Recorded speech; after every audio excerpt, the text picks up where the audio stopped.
Ang malamig na hangin ay humampas sa mga batong kalye ng Rosenwald, Switzerland, isang tahimik na nayon na nakatago sa Alps, habang mahigpit na hawak ni Luca Romano ang manibela ng kanyang lumang truck.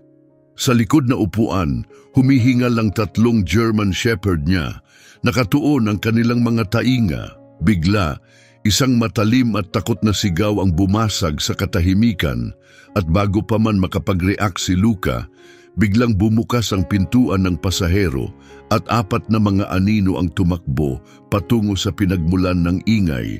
Sina Bruno, Leo, Sofia at kamangha-mangha si Stella, ang kulay abong pusang tabi, ay sabay-sabay na tumakbo kasabay ng mga aso.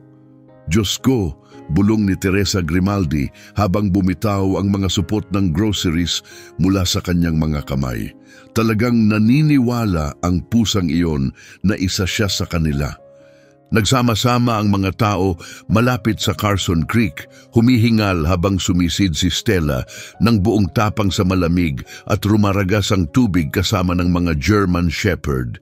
Kumilos siya ng may layunin, hindi tulad ng pusang napilitan sa tubig, kundi tulad ng isa na nararapat doon. Malakas at kumpiyansado ang kanyang paglangoy tulad ng mga aso. Wala pang nakakita ng ganoon sa bayan. Ngunit sa katunayan, hindi nila alam ang kamanghamanghang kwento na nagdala sa kakaibang pangkat na ito upang maging isang pamilya, mga kawalan at maliliit na himala na nagbuklod sa kanila. Bagaman Aleman ang opisyal na wika sa Rosenwald, karamihan sa mga naninirahan ay nagsasalita ng malambing at melodikong dialekto na nakasanayan na ni Luca sa loob ng maraming taon. Dito, 15 taon na ang nakalilipas na pagpasyahan ni Luca at ng kanyang asawang si Ana na magsimulang muli matapos ang serbisyo niya sa militar. Nakahanap sila ng maliit na bahay malapit sa Carson Creek. Hindi marangya, ngunit payapa. Ginawa ni Ana na parang tahanan ang lugar sa pamamagitan ng mga kurtinang gawa ng kamay, inayos na lumang kasangkapan, at mga florera ng sariwang bulaklak tuwing posible. Sa edad na 62, mukhang mas bata si Luca kaysa sa kanyang edad dahil sa tuwid niyang tindig at determinadong lakad. Bagaman kamakailan ay napundi ang kislap sa kanyang mga mata dahil sa kalungkutan. Ang kanyang buhok na may mga guhit ng uban ay nanatiling makapal at ang kanyang balat na sunog sa araw ay nagpapakita ng mga marka ng pamumuhay sa labas. Simula nang mawala si Ana 3 buwan na ang nakalilipas, ang kanyang mga kamay, na dati laging abala sa mga proyekto, ay kumikilos ng dahil sa nakasanayan kaysa sa saya. Mabilis siyang kinuha ng kanser sa kabila ng matinding pakikipaglaban ni Ana. Nagbigay ang mga taga-nayon ng pagkain at mabubuting salita, ngunit unti-unting humupa ang agos ng suporta at naiwan si Luca kasama ang kanyang mga alaala at ang 3 aso na parang kasing lungkot niya. Si Bruno, ang una sa kanila, 8 taong gulang na ngayon, ay mahinahon at marangal, may matang puno ng karunungan at kabaitan. Tinawag siya ni Ana na ang matandang kaluluwa. Sumunod si Leo makalipas ang 2 taon, puno ng enerhiya sa 6 na taong gulang. Sabi ni Ana, kailangan ni Bruno ng kaibigan. Pagkatapos ay dumating si Sofia, 4 na taong gulang lamang. Pinakamaliit sa kanyang pangkat, mahina at halos di napansin hanggang sa alagaan siya ni Ana upang maging kumpiyansadong kasama. Nagbigay ang mga aso ng labis na kaligayahan kay Ana, ngunit ang pinakanais niya sa kanyang huling taon ay magkaroon ng pusa, isang pusang makakasabay sa mga German Shepherd. Kailangan ng bawat pamilya ng balansi, sabi niya palagi. Ang mga aso ay nagbibigay ng pagmamahal kahit ano pa. Ang mga pusa ay nagpapakomplikado ng buhay, pero ipapaalam sa iyo kung mahal ka talaga nila. Hindi kumbinsido si Luca, ngunit nangako siya na pag-uusapan nila ito kapag gumaling si Ana. Hindi na niya nagawang tuparin ang pangakong iyon. Si Teresa Grimaldi, ang matagal ng kapitbahay na may maayos na hardin at matibay na paniniwala, ay nagmungkahi kay Luca na baka gusto niyang ipamigay ang mga aso. Si Dr. Mateo Ferri, ang banayad at malumanay na veterinaryo ng Pinewood, ay tahimik na nagsabing may kilala siyang mga taong mag-aalaga sa mga aso kung sakaling gustuhin ni Luca ng mas simpleng buhay. Nagpasalamat si Luca sa kanilang dalawa at pagkatapos ay magalang na tumanggi. Ang mga aso ay pamana ni Ana. Hindi sila pupunta kahit saan. Nang umagang iyon, makapal na ulap ang bumalot sa liwanag ng araw, sumasalamin sa bigat sa dibdib ni Luca. Nakaupo siya sa mesa sa kusina, malamig na ang kape sa kanyang tasa. Nakapako ang tingin sa naka-framing litrato ni Ana. Ang kanyang ngiti ay nagdudulot pa rin ng init sa lugar kahit sa kawalan niya. Palagi niyang gustong magkaroon ng pusa, bulong niya. Dahan-dahang inilagay ni Bruno ang kanyang ulo sa tuhod ni Luca na parang nararamdaman din ang kawalang iniwan ni Ana. Ngunit hindi natin nagawa, ha, buddy? Mahinang sabi ni Luca habang hinihimas ang likod ng tainga ni Bruno. Naririnig pa rin niya ang boses ni Ana na masiglang nagtatalakay ng mga lahi ng pusa, nagtatanong kung alin ang pinakamainam sa kanilang masiglang grupo. Tabi, sasabihin niya, kumikislap ang mga mata. Mabait sila at magiliw, magkakasya sila ng maayos. Pagkatapos ay dumating ang sakit, nagbago ang lahat, wala nang oras para sa mga bagong kasama, tanging mga pamamaalam na lamang. Pumunta sina Leo at Sofia sa kusina, marahang kumikiskis ang kanilang mga kuko sa sahig. Ramdam nila ang bigat ng kalungkutan sa hangin. Wala na ang halakhak ni Ana na umaalingaw-ngaw sa bahay. Ang kanyang banayad na paraan sa mga aso, ang kanyang presensya, ang lahat ng nagbigay buhay sa tahanang ito ay nawala na. Halika na mga kaibigan, buntong hininga ni Luca habang bumangon. Lakad tayo. Nagsimulang bumagsak ang ulan nang makarating sila sa gilid ng bayan. Ang ambon ay mabilis na naging malakas na buhos. Si Luca na ngayoy nararamdaman ang bawat taon ng kanyang 62 edad ay bumalik. Nananakit ang mga kasukasuan sa malamig at mamasamasang hangin. Ang 3 German Shepherd niya ay nanatiling malapit, paminsan-minsang nanginginig at pinagpapagpag ang kanilang makakapal na balahibo habang naglalakad sa tabi niya. At sa kanila narinig iyon, isang mahinang iyak, halos hindi marinig sa ingay ng ulan, nagmumula sa ilalim ng buhol ng mga labi sa paanan ng tulay. Hindi sana ito napansin ni Luca kung hindi biglang huminto si Bruno, nakatuon ang atensyon, nakataas ang mga tainga. Ano iyon, buddy? Tanong ni Luca pinipilit tingnan sa kabila ng malakas na ulan. Muling narinig ang tunog, mas mahina ngayon. Lumapit si Luca, maingat na inalis ang mga basang sanga at sirang karton. Doon, halos kumakapit na lamang isang maliit na kulay abong pusang tabi, basang-basa at nanginginig. Wala pang ilang linggo ang gulang. Aba, tingnan mo nga yan, bulong ni Luca. Inaabot ang marupok na katawan. Inaasahan niyang maaaring mag-react si Bruno, ngunit sa halip, yumuko ang aso at mahinang inamoy ito. Sumunod sina Leo at Sofia, bumubuo ng tahimik na bilog sa paligid ng kuting sa mga kamay ni Luca. Dahan-dahan lang, maingat na sabi ni Luca, hindi tiyak sa gagawin ng mga aso. Ngunit may nangyaring hindi inaasahan. Yumuko si Bruno at marahang dinilaan ng kuting na para bang pinapalakas ang loob nito. Humina ang tunog ng kuting, halos hindi na isang meow, at ramdam ni Luca ang lamig at kawalang buhay nito. Mukhang iuuwi ka namin, sabi niya. Isinisiksik ang munting pusa sa loob ng kanyang jacket. Hanggang sa makahanap tayo ng totoong tahanan para sa iyo, dagdag niya ng pabulong. Pagbalik sa bahay, gumawa si Luca ng isang komportabling pugad gamit ang mainit na bote ng tubig at isang tuwalya sa loob ng kahon ng karton sa sahig ng kusina.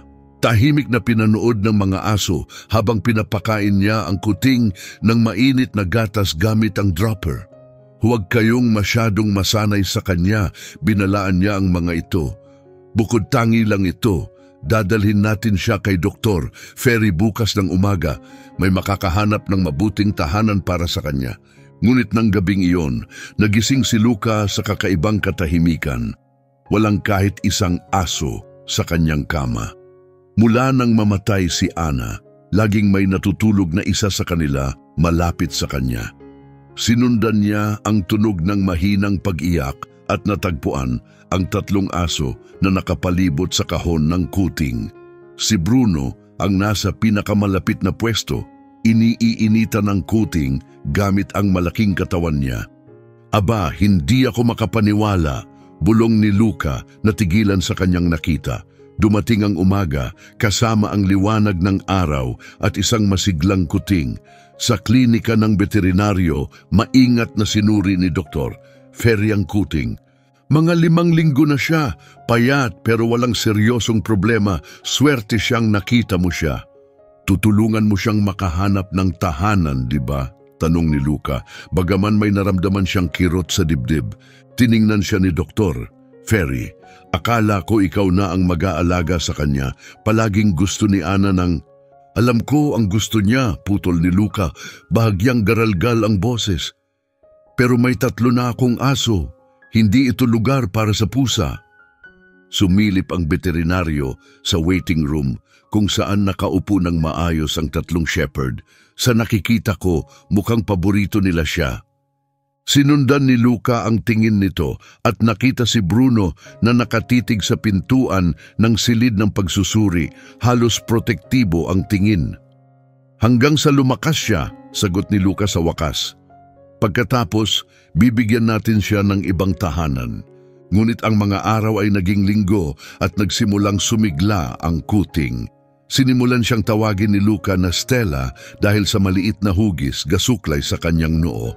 At ang higit na nakakamangha kay Luca ay kung paano tinanggap ng mga aso si Stella na parang kanila.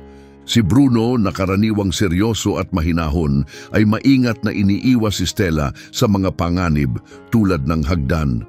Si Leo, na laging masigla, ay natutong maghinay-hinay, humihiga sa kanyang likod para hayaang tumalon si Stella sa kanyang tiyan.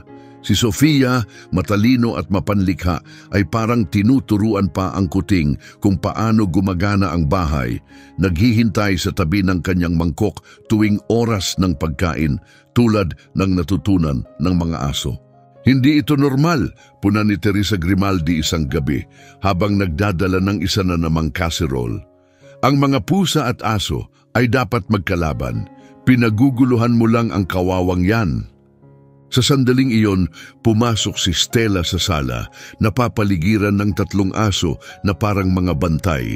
Nang bahagya siyang natapilok, maingat siyang itinulak ni Bruno para tumayo ng tuwid.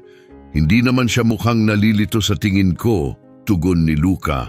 Tahimik na pinagmamasdan ang kakaibang eksena. Habang lumalaki si Stella, unti-unting nawala ang determinasyon ni Luca na ipamigay siya.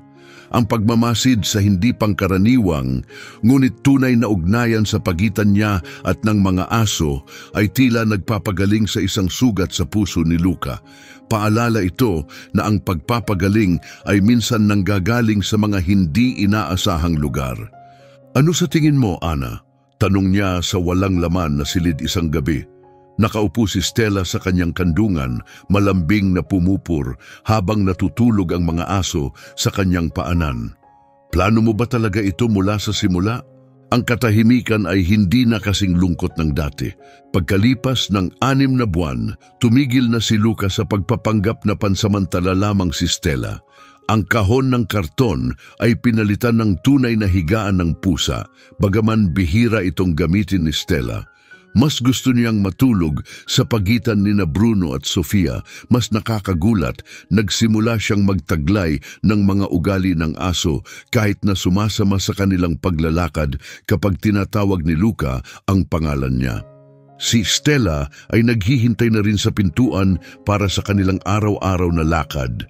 at sinusubukang tumahol kasama ng mga aso tuwing dumadaan ang dilaw na van ng Swiss Post. Nakagawa tayo ng maliit na halimaw, pabirong sabi ni Lucas sa kanyang sarili, tumatawa ng bahagya. Ngunit sa ilalim ng biro ay may mas malalim na damdamin, isang pakiramdam ng pagmamalaki at marahil sa wakas isang bahagyang pagpapagaling.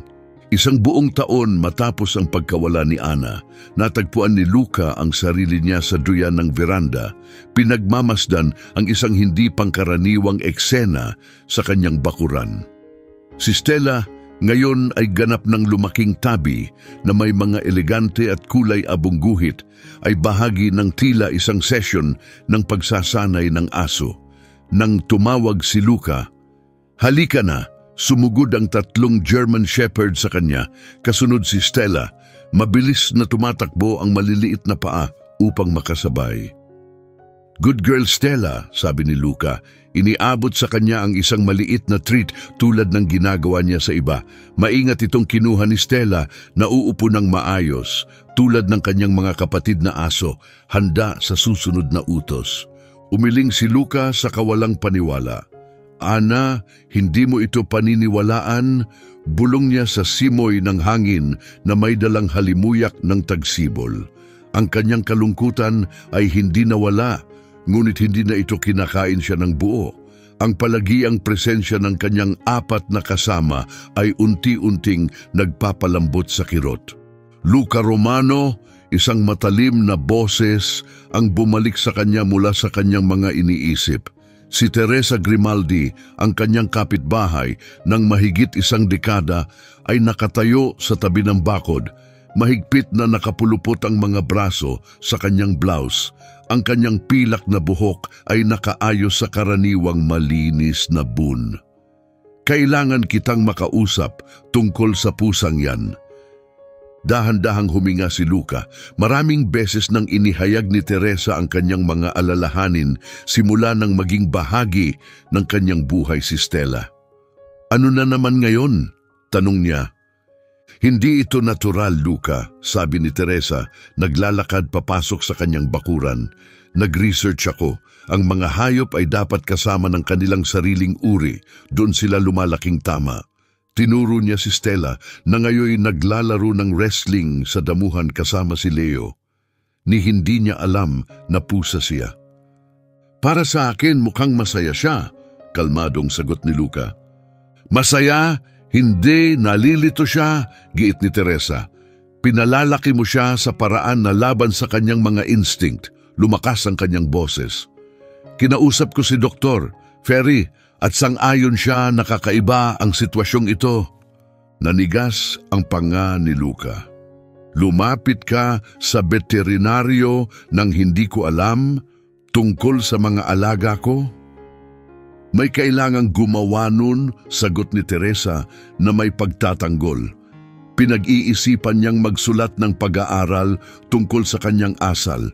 At kung magdesisyon siyang nakakasama ang ganitong kapaligiran sa kanya, hindi na niya itinuloy, ngunit malinaw ang babala.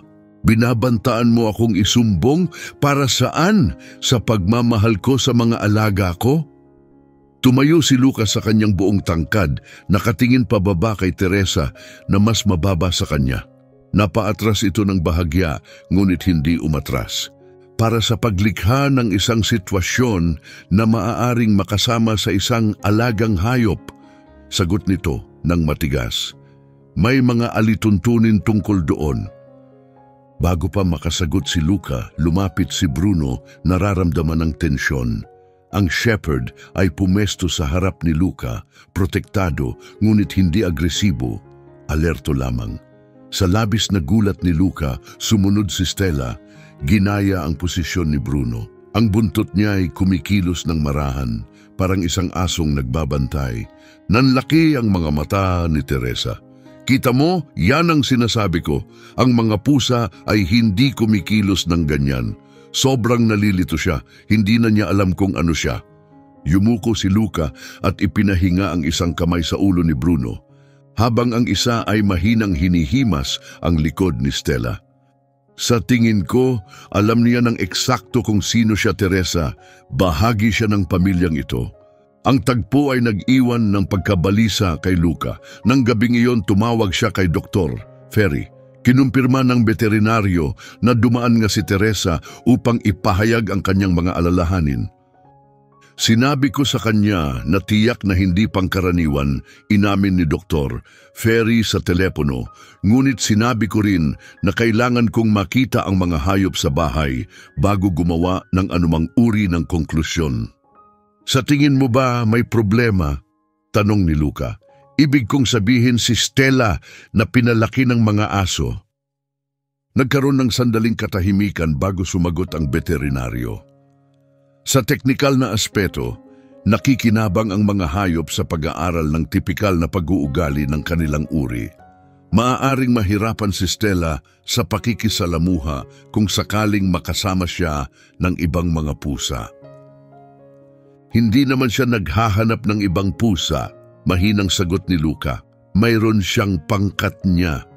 Iyon ang bahagi na nagpapakaba sa akin, mahinahong tugon ni Dr. Ferry. Luca, alam kong mahal na mahal mo siya at tiwala ako sa iyo, pero baka magandang pag-isipan na magdala ng isa pang pusa. Makakatulong iyon na manatili siyang balanse. Para kay Luca, ang ideya ay parang makakagulo sa isang bagay na mahalaga. Pag-iisipan ko, sagot niya nang walang katiyakan bago ibaba ang tawag. Nang gabing iyon, sinubok ng tadhana ang kakaibang pagpapalaki kay Stella. Nakakatulog si Luca sa kanyang upuan, nalilimutan ang kaldero ng sopas sa kalan. Ang smoke detector ay hindi gumagana sa loob ng ilang linggo. Balak niyang palitan ng baterya, ngunit hindi niya nagawa. Hindi alarma ang gumising sa kanya, kundi si Stella.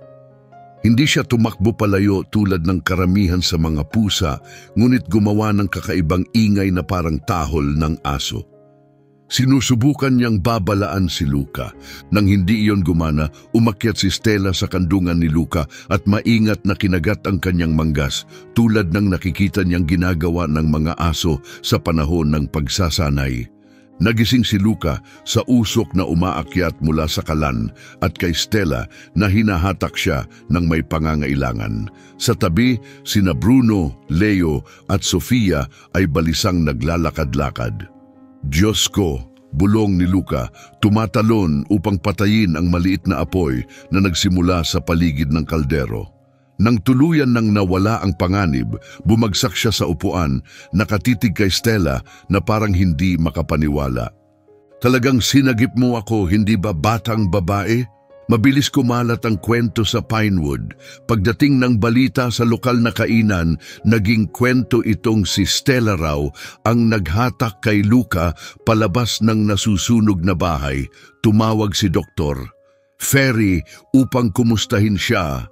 At maging si Teresa ay dumaan na may dalang sariwang lutong pie. Bagaman patuloy pa rin itong nagmumura tungkol sa hindi likas na sitwasyon. Wala akong pakialam sa sinasabi ng iba. Sabi ni Luca kay Stella nang gabing iyon habang nakahiga siya sa kanyang kandungan, malambing na pumupur, habang natutulog sa tabi ang tatlong aso. Tama ka lang, eksakto kung sino ka. Ang sandaling iyon ay nagmarka ng pagbabago para kay Luca. Hindi na niya kinwestiyon ang kakaibang ugnayan sa pagitan ng kanyang mga alaga. Kung iniisip ni Stella na isa siyang aso, bakit niya pipigilan? Ang mahalaga ay masaya siya. Kinabukasan, nagpasya si Luca na dalhin ang lahat ng 4 na alaga sa lokal na parke sa unang pagkakataon. Alam niyang mapapatingin ang mga tao.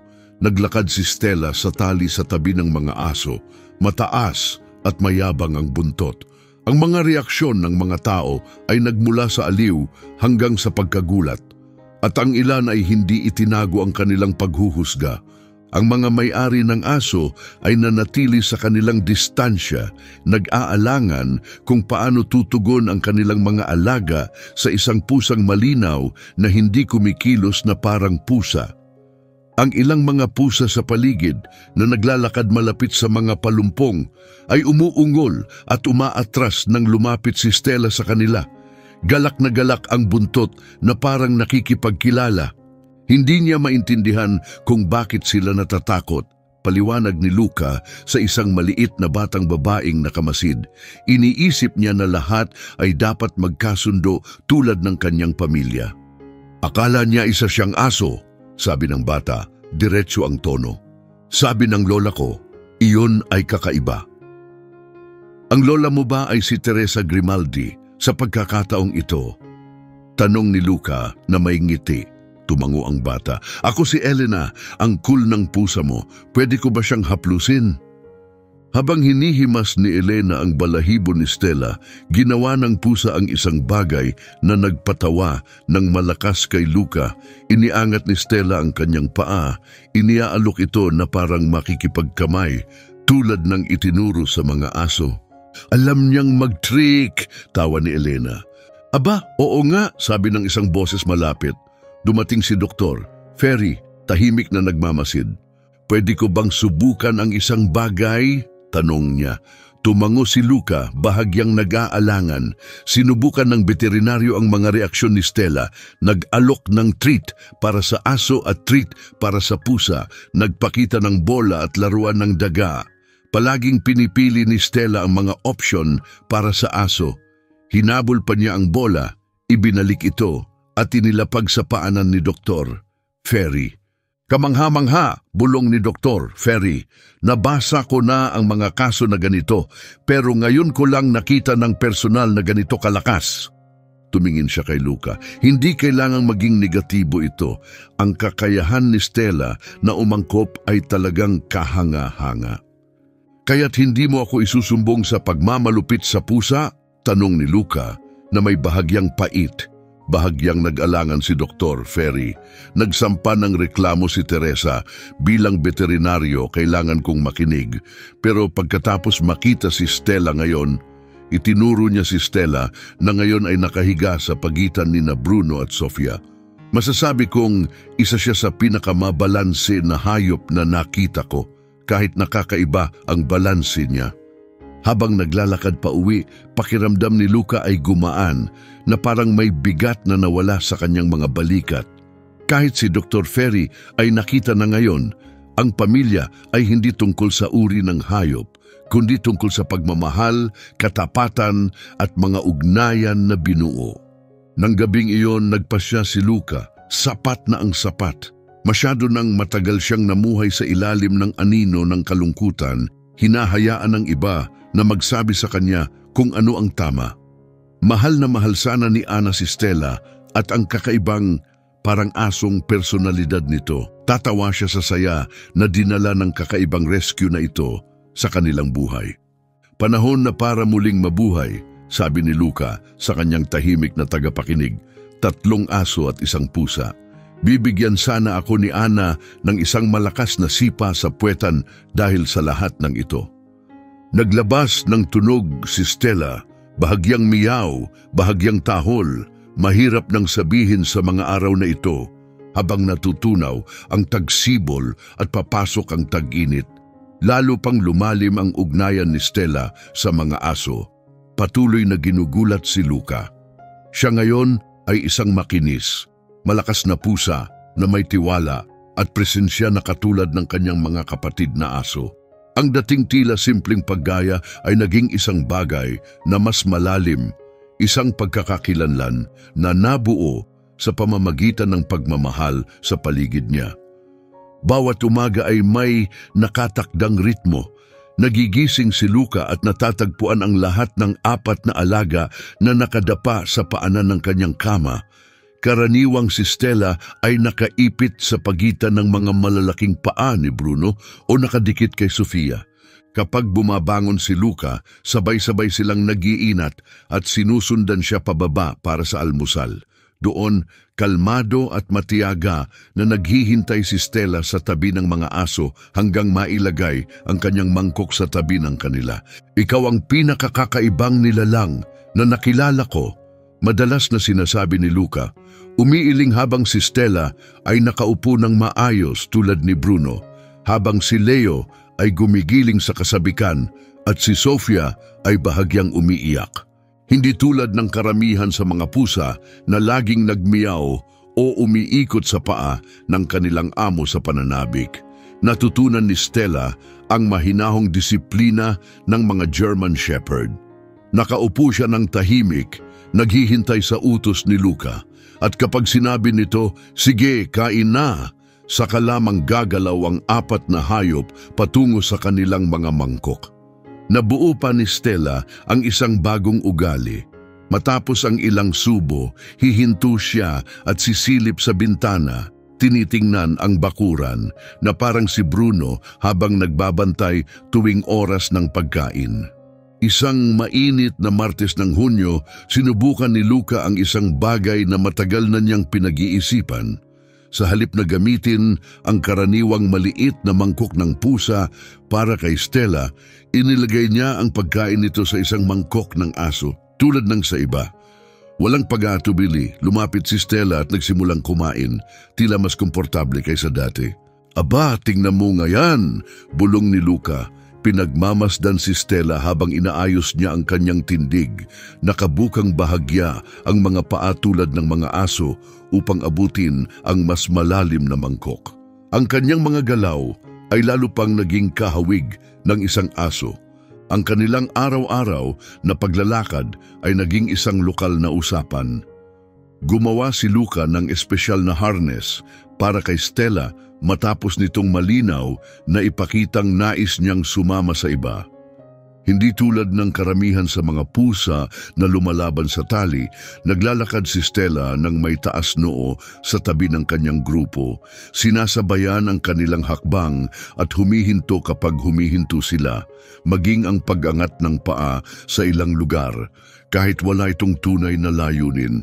Ayan na ang lalaki na may aso-pusa, madalas na marinig ni Luca habang dumadaan. Ang ilan ay tumatawa, ang iba'y nakasimangot. Ngunit habang tumatagal, mas maraming tao ang tumatawid ng kalsada, hindi upang umiwas, kundi upang mas mabuting makita si Stella. Lalo na ang mga bata, labis na naaakit, madalas na sinasagot ni Luca ang parehong mga tanong. Hindi pinalaki si Stella ng mga lobo, ngunit ng 3 tapat na aso sa tabi niya. Ituturo niya sina Bruno, Leo at Sofia na palaging bumubuo ng banayad na hadlang sa pagitan ni Stella at ng mga hindi kilalang tao. Isa sa mga batang iyon, si Elena Davis, ay naging madalas na bisita sa bahay ni Luca. Sa kabila ng mga reklamo ng kanyang lola na si Teresa, nabighani ang 10 taong gulang na si Elena kay Stella at nagsimulang idokumento ang kanyang mga obserbasyon sa isang maliit na kwaderno. Hindi hinahabol ni Stella ang tali tulad ng ibang mga pusa. Isinulat niya isang hapon, nakaupo sa sahig ng sala ni Luca. Mas gusto niya ang fetch at tug of war. Ngumiti si Luca habang masiglang hinahabol ni Stella ang tennis ball na pinagsulyapan ni Elena. Kinukuha ito at masayang naglalakad pabalik tulad ng ginagawa ni Leo. "Alam niya kung ano ang gusto niya," sagot ni Luca. "Sabi ng lola ko, ibig sabihin nalilito siya," dagdag ni Elena habang nagsusulat. Walang sinabi si Luca, ngunit nagpatuloy si Elena, "Sa tingin ko hindi. Sa tingin ko, nagiging siya lang talaga kung sino ang gusto niyang maging." Mula sa bibig ng isang bata, naisip ni Luca. Nahuli ni Elena ang isang bagay na hindi pa niya lubos na nabibigyang salita. Na si Stella ay hindi nalilito. Siya ay simpleng nagiging totoo sa sarili niya sa paraang may pinakamalaking kahulugan sa kanya. Sa kasamaang palad, hindi ganon kabukas ang isipan ng mga pusa sa kanilang kapitbahayan. Ang bakuran ni Luca ay tahimik na naging bawal para sa karamihan sa kanila. Ang matibay na lakad ni Stella, tuwirang pakikipagtitigan at ang kanyang paraan ng paglalaro, nakayukod at kumakaway ang buntot tulad ng aso ay nakakaasiwa sa ibang mga pusa. Hindi nila naiintindihan ang kanyang mga kilos. Habang nais niyang makipaglaro, sila'y tumutugon ng pag-ungol, nakaarko ang mga likod at mabilis na tumatakas. Gusto lang niyang magkaroon ng mga kaibigan, Sinabi ni Luca kay Doktor Ferry sa isang regular na check-up para sa mga alaga, pero parang magkaibang wika ang kanilang ginagamit. Sa isang paraan tama ka, sang-ayon ang veterinaryo, pinagmamasdan si Stella na kalmadong nakaupo sa mesa ng pagsusuri, naghihintay na masuri tulad ng mga aso. Nag-spend siya ng mga unang buwan ng buhay niya kasama ang mga aso, hindi sa ibang mga pusa. Karaniwang doon natututo ang mga hayop ng wika ng kanilang uri. Hindi niya naranasan iyon. Nagdadalawang isip si Luca. Sa tingin mo ba, hindi siya masaya? Isa itong tanong na minsang bumabagabag sa kanya, lalo na kapag tinatanggihan si Stella ng ibang mga pusa. Sandaling nag-pause si Dr. Ferry. Sa sandaling iyon, tumalon si Stella mula sa mesa at sumiksik sa tabi ng paa ni Sofia. Ang kanyang mga mata ay mukhang kontento. Mahirap sukatin ang kaligayahan, sabi ng veterinaryo. Pero kung ibig sabihin nito ay pakiramdam na ligtas, may malalapit na ugnayan at naglalaro ng ayon sa sarili. Kung ganoon, si Stella ay isa sa mga pinakamasayang pusa na nakita ko. Bumuntong hininga si Luca, hindi niya namalayang kanina pa niya iyon pinipigil. Gayunpaman, hindi lahat sa bayan ay ganoon ang nararamdaman. Abala si Teresa Grimaldi sa pagpapakilos ng iba sa kanyang kampanya na tinawag niyang responsabling pangangalaga sa alaga. Ang nagsimula bilang pagtutol ng isang babae ay lumago sa isang maliit ngunit maingay na pangkat ng mga residente na naniniwalang ang sambahayan ni Luca ay nagpapadala ng maling mensahe. Sa pagpupulong ng bayan sa katapusan ng Hulyo, inihayag ni Teresa na katayo sa harap ng silid. Hindi lang ito tungkol sa isang nalilitong pusa. Ito ay tungkol sa pagpapanatili ng balanse ng kalikasan. Sa susunod, may magsasabing ang kanilang goldfish ay nag-iisip na isa itong hamster. Tahimik na nakaupo si Luca sa likuran ng silid, hati sa pagitan ng aliw at bahagyang inis habang ipinapahayag ni Teresa ang kanyang mga alalahanin sa maliit na pulutong. Si Mayor Romano, walang kaugnayan kay Luca, ay hindi mapakali sa kanyang upuan. Pinagsisisihan na ang kanyang maliit na nayon sa Alps ay naging entablado ng isang kakaibang debate. Mrs. Grimaldi, maingat na sabi ng alkalde, habang iginagalang namin ang inyong malasakit sa kapakanan ng mga hayop, sa tingin ko'y wala namang lokal na batas na nalalabag dito. Ang mga alaga ni G. Romano ay lahat lisensyado, malulusog at hindi nanggugulo kaninuman. Hindi nanggugulo? Tumataas ang boses ni Teresa. Ang pusang iyon ay sumali sa Swiss National Day Dog Parade noong 1 ng Agosto. Nagulo ang buong parada. Pinigil ni Luca ang tawa sa alaala nang makatakas si Stella mula sa kanyang mga bisig sa selebrasyon ng Araw ng Kalayaan ng Bayan. Sumugod ito sa parada ng mga aso. Tumatakbo sa tabi ng isang nagulat na golden retriever. Sumabay siya sa ritmo ng mga aso na parang bahagi ng palabas, kaya't pinalakpakan siya ng mga tao, inaakalang ito'y nakaplano. Gusto siya ng commit ng parada para sa susunod na taon, kalmadong sabi ni Luca na may ngiti. Sa tingin nila, magiging paborito siya ng madla. Namula ang mukha ni Teresa. Hindi ito tungkol sa kung ano ang gusto ng mga tao. Ito ay tungkol sa kung ano ang makakabuti para sa hayop. Sa lahat ng respeto, Teresa, sabi ni Dr. Ferry, ang veterinaryo ng bayan na nakaupo malapit sa harap, madalas kong makita si Stella. Malusog siya sa isip at katawan. Ang kanyang asal ay kakaiba, oo, ngunit hindi ito nakakasama sa kanya. Pero ano ang ibig sabihin nito para sa hinaharap? Sabat ni Carl Steinman, kilala sa kanyang mahigpit na pagsunod sa mga patakaran. Mukhang seryoso itong nababahala. Kung papayagan natin ang ganitong hindi natural na pag-uugali, ano ang susunod? Sapat na yun para kay Luca. Tumayo siya at ang kanyang matangkad na anyo ay nagdala ng atensyon ng lahat. Naiintindihan ko, sabi niya, para sa ilan sa inyo parang kakaiba ito. Sa totoo lang, minsan pakiramdam ko rin kakaiba. Noong natagpuan ko ang kuting na halos nalunod nung nakaraang taon, hindi ko planong panatilihin siya, lalo pa ang palakihin siya kasama ng mga aso. Nangyari lang, tulad ng paghinga. Sandaling tumigil siya at tumingin sa paligid ng silid, nahuhuli ang mga mata ng mga sumusuporta sa kanya at ng mga hindi. Palaging gusto ng asawa kong si Ana na magkaroon ng pusa sa aming tahanan. Marahil ito ang paraan niya para siguraduhing natupad iyon. Hindi ko masasabi ng sigurado. Ang alam ko lang ay si Stella at ang mga asong iyon ang naghahatak sa akin palabas sa pinakamalalim na kalungkutan ng buhay ko, tulad ng paghatak ko kay Stella mula sa baha. Kaya't tawagin niyo akong kakaiba. Sabihin niyong nalilito si Stella kung sa tingin niyo'y makakatulong. Pero kami ay isang pamilya kahit na hindi kami angkop sa karaniwang molde at wala kaming sinasaktan. Nanatiling tahimik ang silid, maging si Teresa ay walang masabi. Matapos ang ilang sandali, nilinaw ni Mayor Romano ang kanyang lalamunan.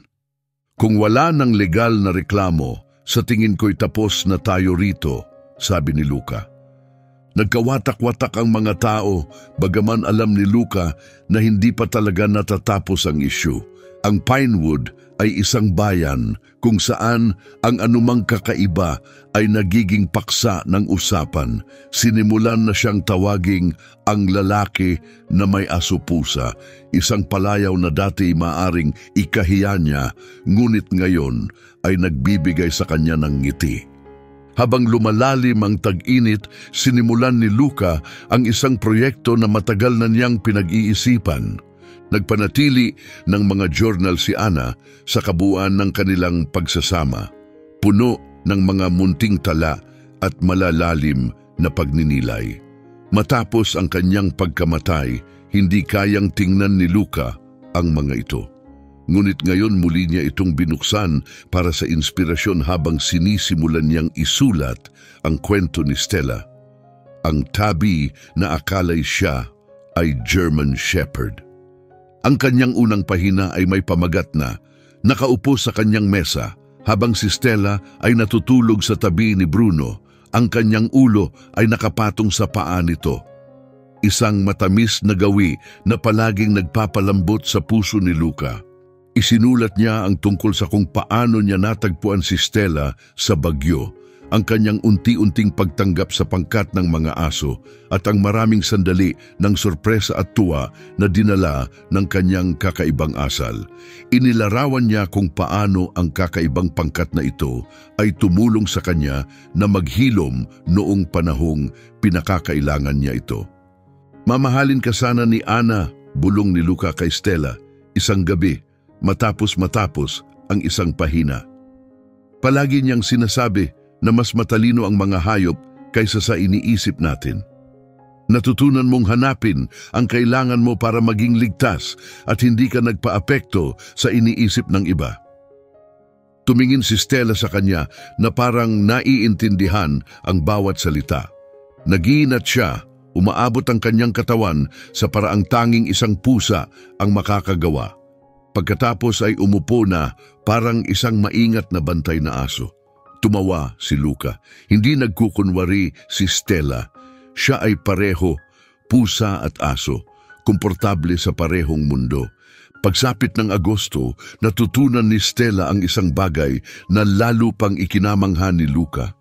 Isang gabing may bagyo habang niyayanig ng kulog ang mga bintana ng kanyang lumang bahay, dumaan si Elena upang magtrabaho sa kanyang proyekto sa paaralan tungkol kay Stella. Natakot ang bata sa malalakas na ingay at sumiksik sa sopa halatang balisa.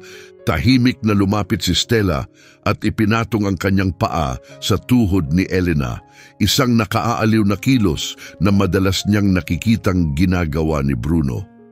Sinusubukan kanyang aliwin, paliwanag ni Luca habang nakatitig si Elena nang hindi makapaniwala. Ginagawa ni Bruno iyon kapag may nalulungkot, Bulong ni Elena, unti-unting nawawala ang takot habang hinahaplos ang guhit-guhit na balahibo ni Stella. Parang therapy cat siya, pero natutunan niya iyon mula sa isang therapy dog.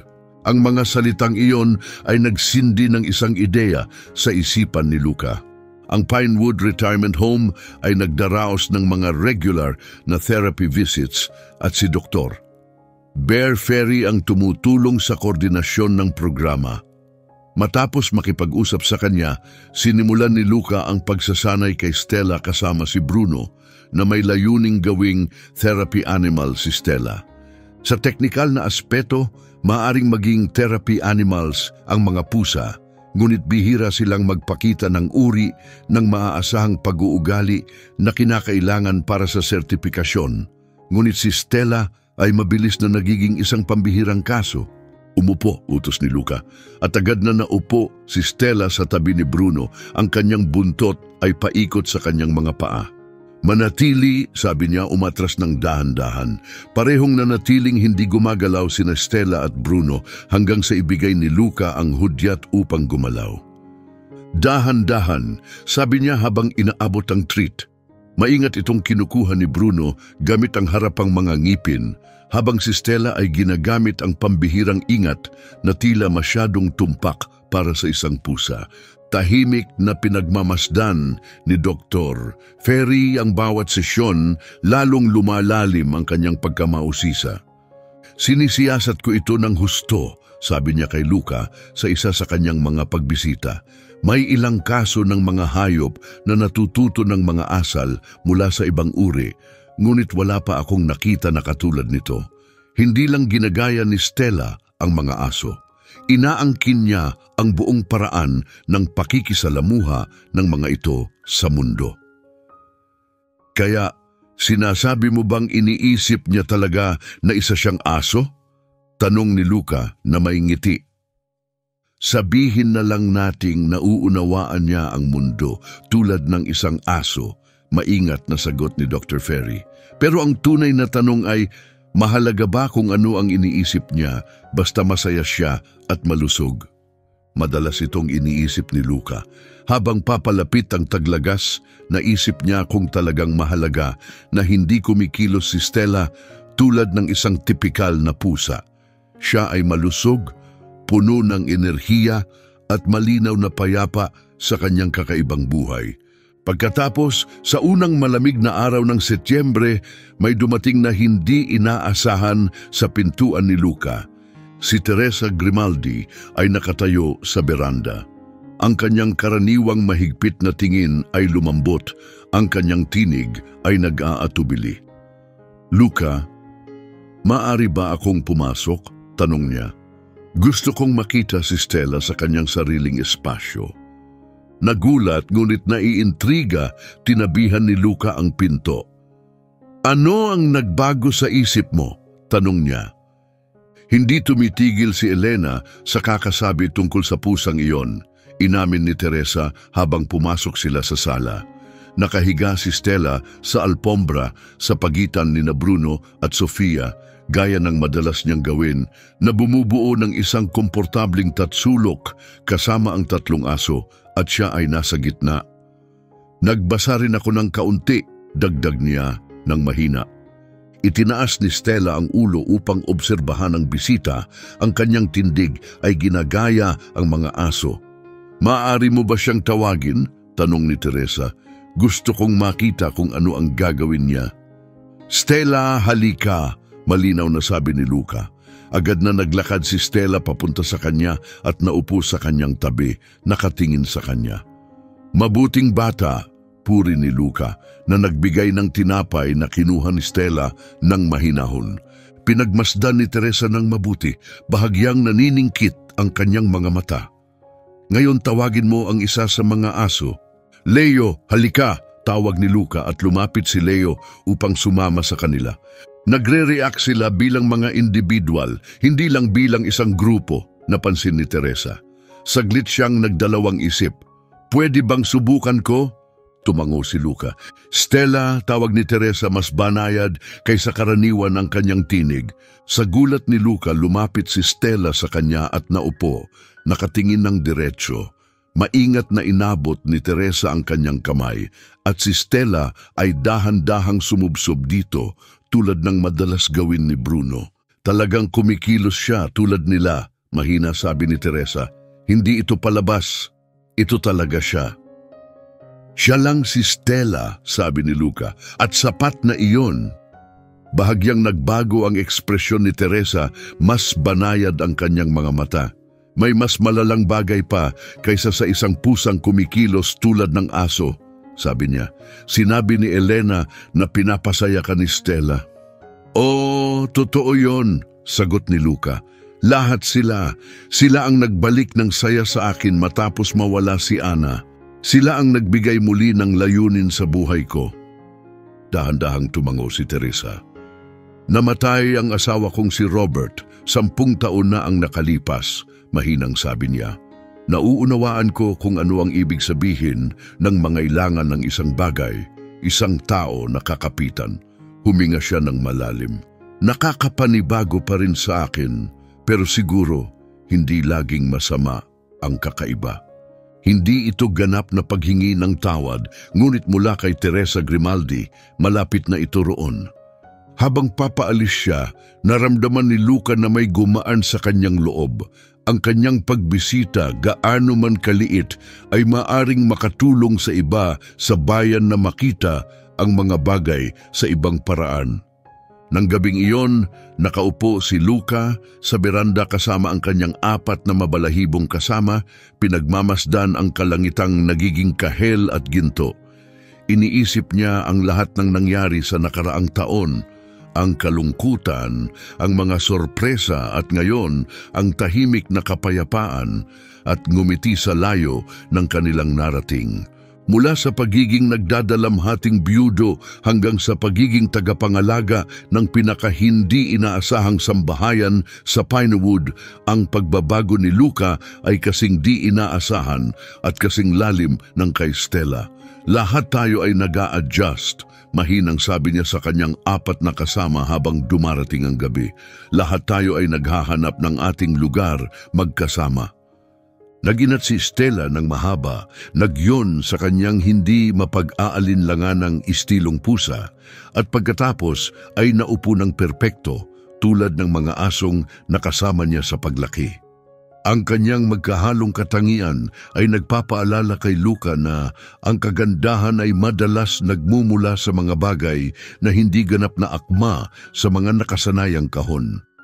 Sa kanyang natatanging paraan, hindi lamang ang pusong wasak ni Luca ang tinulungan ni Stella na muling buuin, kundi marahil ay bahagya rin niyang itinulak ang Pinewood na magkaroon ng mas malawak na pag-unawa sa kung ano ang maaaring ibig sabihin ng pamilya. Dumating ang Oktubre na may mabibigat na ulap at babala ng unang malaking bagyo ng season. Sinubaybayan ng mga tagapagbalita ng panahon ang bagyong ito sa loob ng ilang araw. Isang napakalaking sistema na nagmumula sa kanluran, nagdadala ng banta ng biglaang pagbaha sa mga lugar na basang-basa pa mula sa maulan na Setyembre. Ginawa ni Luca ang kanyang makakaya, inalis ang mahahalagang alaala at inilagay sa mas mataas na mga istante at sinigurong gumagana pa rin ang bomba sa basement. Mukhang magulo ang paparating, sinabi niya sa kanyang mga alaga na nakaayos sa bintana. Pinagmamasdan ang papadilim na kalangitan. Nakabantay si Bruno habang sina Leo at Sofia ay nakasandal sa mga binti ni Luca. Ginaya ni Stella ang tindig ni Bruno. Ang buntot niya ay tuwid at mababa, hindi nakakurba tulad ng karamihan sa mga pusa. Nagsimula ang ulan ng bahagya pasado tanghali, ngunit mabilis itong naging walang tigil na pagbuhos. Sa kalagitnaan ng hapon, ang sapa malapit sa ari-arian ni Luca ay nag-umapaw na at ang tubig ay unti-unting umakyat sa kanyang padahilig na damuhan. Biglang tumunog ang telepono na bumasag sa ingay ng ulan. Si Mayor Romano ang nasa kabilang linya, ang boses ay mahigpit at nag-aalala. Luka, ang inyong lugar ay nasa ilalim ng sapilitang paglilikas. Bumabaha ang Carson Creek at ayon sa mga modelo, maaabot ng tubig ang lugar mo bago magdilim. Nagsimula nang maghanda si Luka sa kanyang isipan. Sa munisipyo ang evacuation center? Oo, kinumpirma ng alkalde. Pagkatapos ay bahagyang nag-aatubili. Ngunit pakinggan mo, dahil sa dami ng mga lumikas, nagpasya ang komite na ang lahat ng alagang hayop ay ilalagay sa hiwalay na lugar sa lumang gymnasium ng Cantonal School. Humigpit ang hawak ni Luka sa telepono. Lahat silang apat? Oo, sagot ng alkalde na may kaunting pag-aatubili. At si Teresa Grimaldi ay nasa shelter committee. Ipinipilit niyang ang pusa ay ilagay ng hiwalay sa mga aso. Sumiklab ang galit sa puso ni Luka.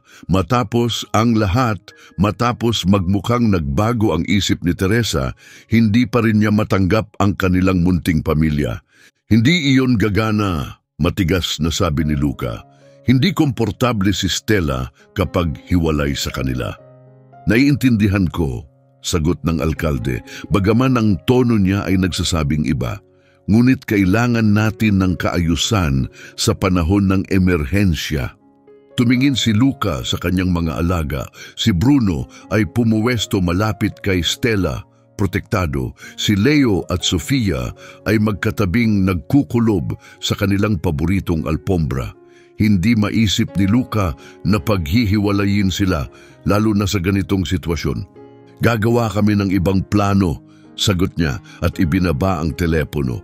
Sa loob ng 1 oras, naimpake na niya ang mahahalagang bagay. Mga importanteng dokumento, mga photo album ni Ana, mga gamot at sapat na supply para sa kanilang lahat. Ang pagsasama-sama ng 4 na alaga sa cab ng kanyang truck ay isang hamon. Si Stella ay umupo sa center console habang nagsiksikan ang mga aso sa upuan ng pasahero at sa ilalim nito. Masikip, ngunit posible dahil sa kanilang disiplina at maliit na sukat ni Stella. Nasa kasagsagan na ang bagyo, bumubuhos ang ulan sa windshield habang dahan-dahang nagmamaneho si Luka patungo sa mas mataas na lugar. Ang tubig ay nagsisimula ng tumabon sa mabababang bahagi ng bayan at ang mga sasakyang pang-emerhensiya ay nagmamadali. Kumikislap ang mga ilaw at umaatungal ang mga sirena. Ang karaniwang 20 minutong biyahe ay umabot ng halos 1 oras. Nang makarating siya sa community center, puno na ang paradahan ng mga lumikas. Abala ang mga voluntaryo sa kanilang dilaw na poncho, tinutulungan ng mga dumadating. Kaagad niyang nakita si Teresa sa may pintuan, may hawak na clipboard, masiglang nag-uutos sa mga dumarating. Huminga ng malalim si Luka, kinabit ang tali ng kanyang mga alaga at lumakad sa ulan. Ang kanyang basang sombrero ay dumikit sa kanyang ulo at tumutulo ang tubig mula sa kanyang coat. Naglakad ng sabay-sabay ang mga aso sa magkabilang gilid niya habang si Stella ay nasa gitna. Halos hindi na kailangan ng tali habang sumusunod sa ritmo ng kanilang hakbang. Sumimangot si Teresa nang makita sila. Luka, malamig niyang sabi, ang shelter para sa mga alagang hayop ay 2 blok mula rito, sa eskwelahan. Alam ko, mahinahong sagot ni Luka, pero dito kami mananatili, magkakasama. Hindi iyon pinapayagan, singhal ni Teresa. Nagpasya na ang komite. Wala akong pakialam sa sinabi ng komite. Matalim na sagot ni Luka. Ang tinig niya ay puno na ng pagod at inis. Hindi lang basta mga alaga ang mga ito, pamilya sila. Ang paghihiwalay sa kanila ngayon, lalo na sa gitna ng krisis, ay kalupitan. Matatag na tumayo si Luka kahit nagsimula ng tumingin ang ilang evacuees sa kanilang palitan ng salita nang may tahimik na pag-usisa. Napansin niya si Elena sa gitna ng karamihan, mahigpit na yakap ang isang stuffed toy. Ang mga mata ay puno ng pag-aalala.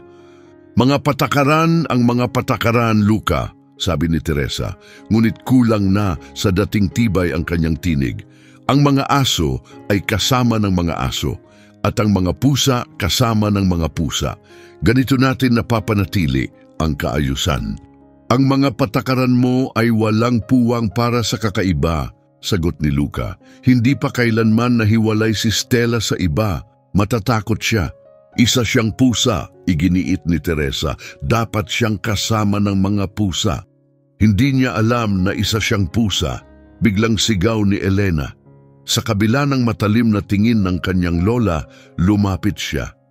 Iniisip niya na isa siyang aso. Matatakot siya kasama ang ibang mga pusa. Nipis ang labi ni Teresa, nagtitimpi.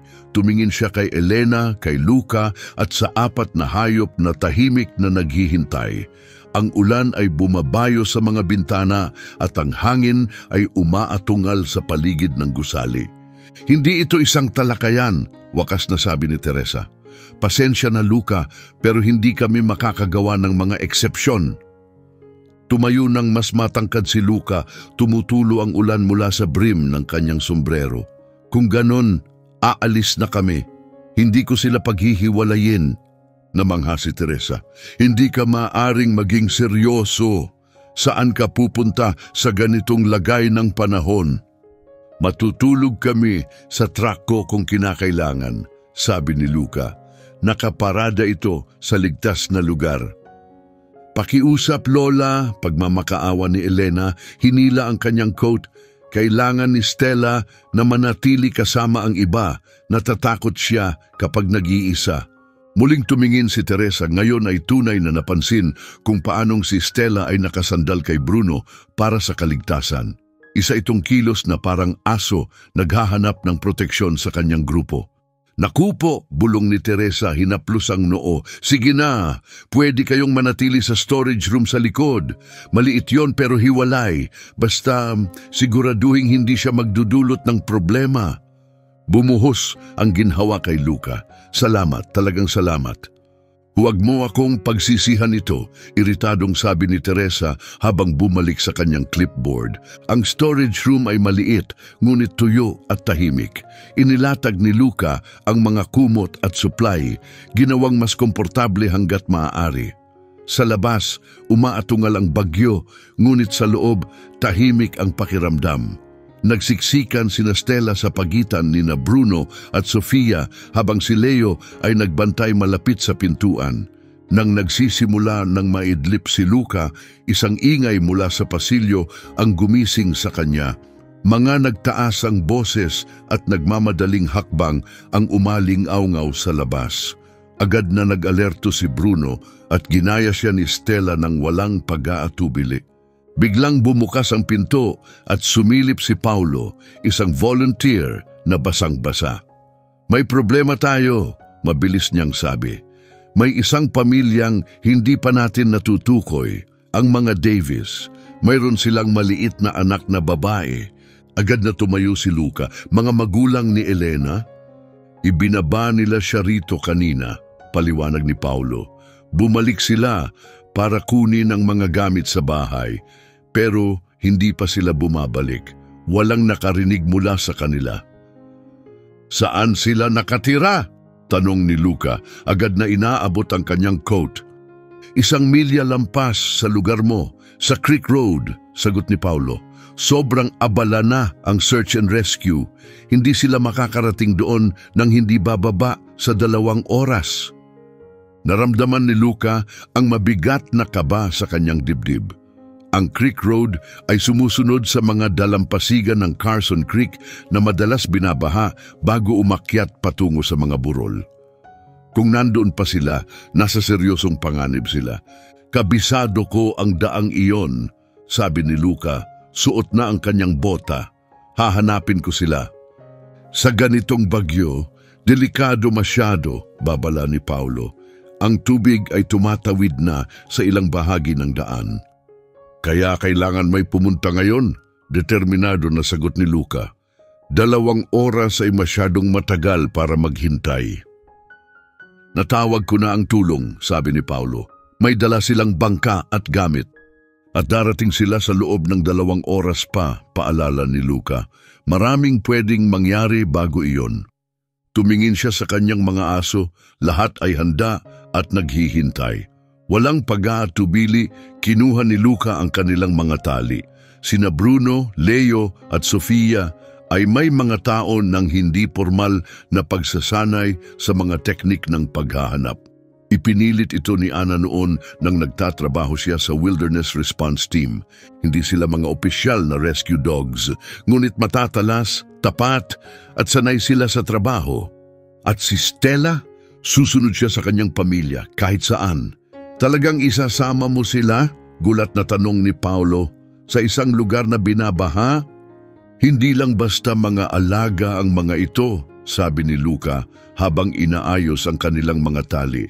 Sila ang pinakamahusay na search team na mayroon tayo ngayon. Bahagyang humina ang ulan nang lumabas si Luca kasama ang kanyang mga kasama. Humahaginit pa rin ang hangin sa mga kalye at si Teresa ay nakatayo sa ilalim ng silungan ng pasukan. Ang mukha ay maputla habang iniulat ni Paulo ang sitwasyon sa kanya. Nag-aalala si Elena, sabi ni Teresa kay Luca. Dapat tumawag ang mga magulang niya kapag nakarating na sila sa shelter. Hahanapin namin sila, sabi ni Luca, kahit alam niyang delikado ang magbigay ng pangako sa ganitong bagyo. Sasama ako sa iyo, biglang sabi ni Teresa suot ang kanyang coat. Umiling si Luca. Hindi. Ang pinakamabuting magagawa mo ay manatili rito kasama si Elena. Nasa akin sina Bruno, Leo at Sofia. Sanay sila para dito. At si Stella? Tanong ni Teresa, nakatingin sa basang kulay abong pusa na nakatayo sa pagitan ng mga shepherds, alerto at kalmado sa kabila ng bagyo.